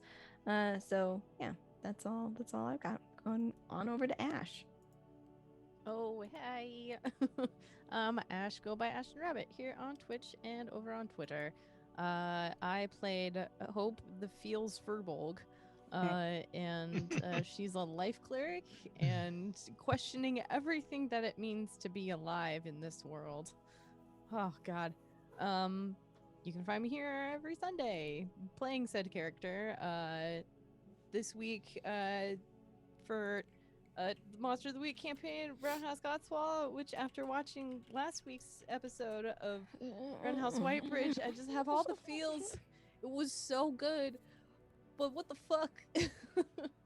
I am excited and afraid, as per usual. Next week we should be back with Beyond the Tides. There's a lot going on over there too. Just a lot everywhere. Yeah. That's it for me. Go ahead, Saint. Hi, I'm DM of Saint. You can find me on Twitch and Twitter at DM of Saint, as well as running most of the things around here. Everybody has pitched everything I've got coming up onto this channel, so I'll just say that I'm still in the process of trying to stream more daytime stuff so that I can do gaming and things like that. I will probably be beating my head against a wall to finish La Mulana this week, so that's something that's coming up for me. Anyway, I'm going to send everybody over to a channel that I've never seen live before, and I don't know if that's just because they end before we do, usually. But they're currently in episode 7 of Curse of Strahd, and I'm really, really curious what NPC is on the screen right now. So since I'm curious about that, you all are going to come along with us. Take care. We'll see you soon. If not on Thursday for Roundhouse, then next Sunday for Morningstar to figure out just where the fuck everyone is. Take care, y'all. Bye.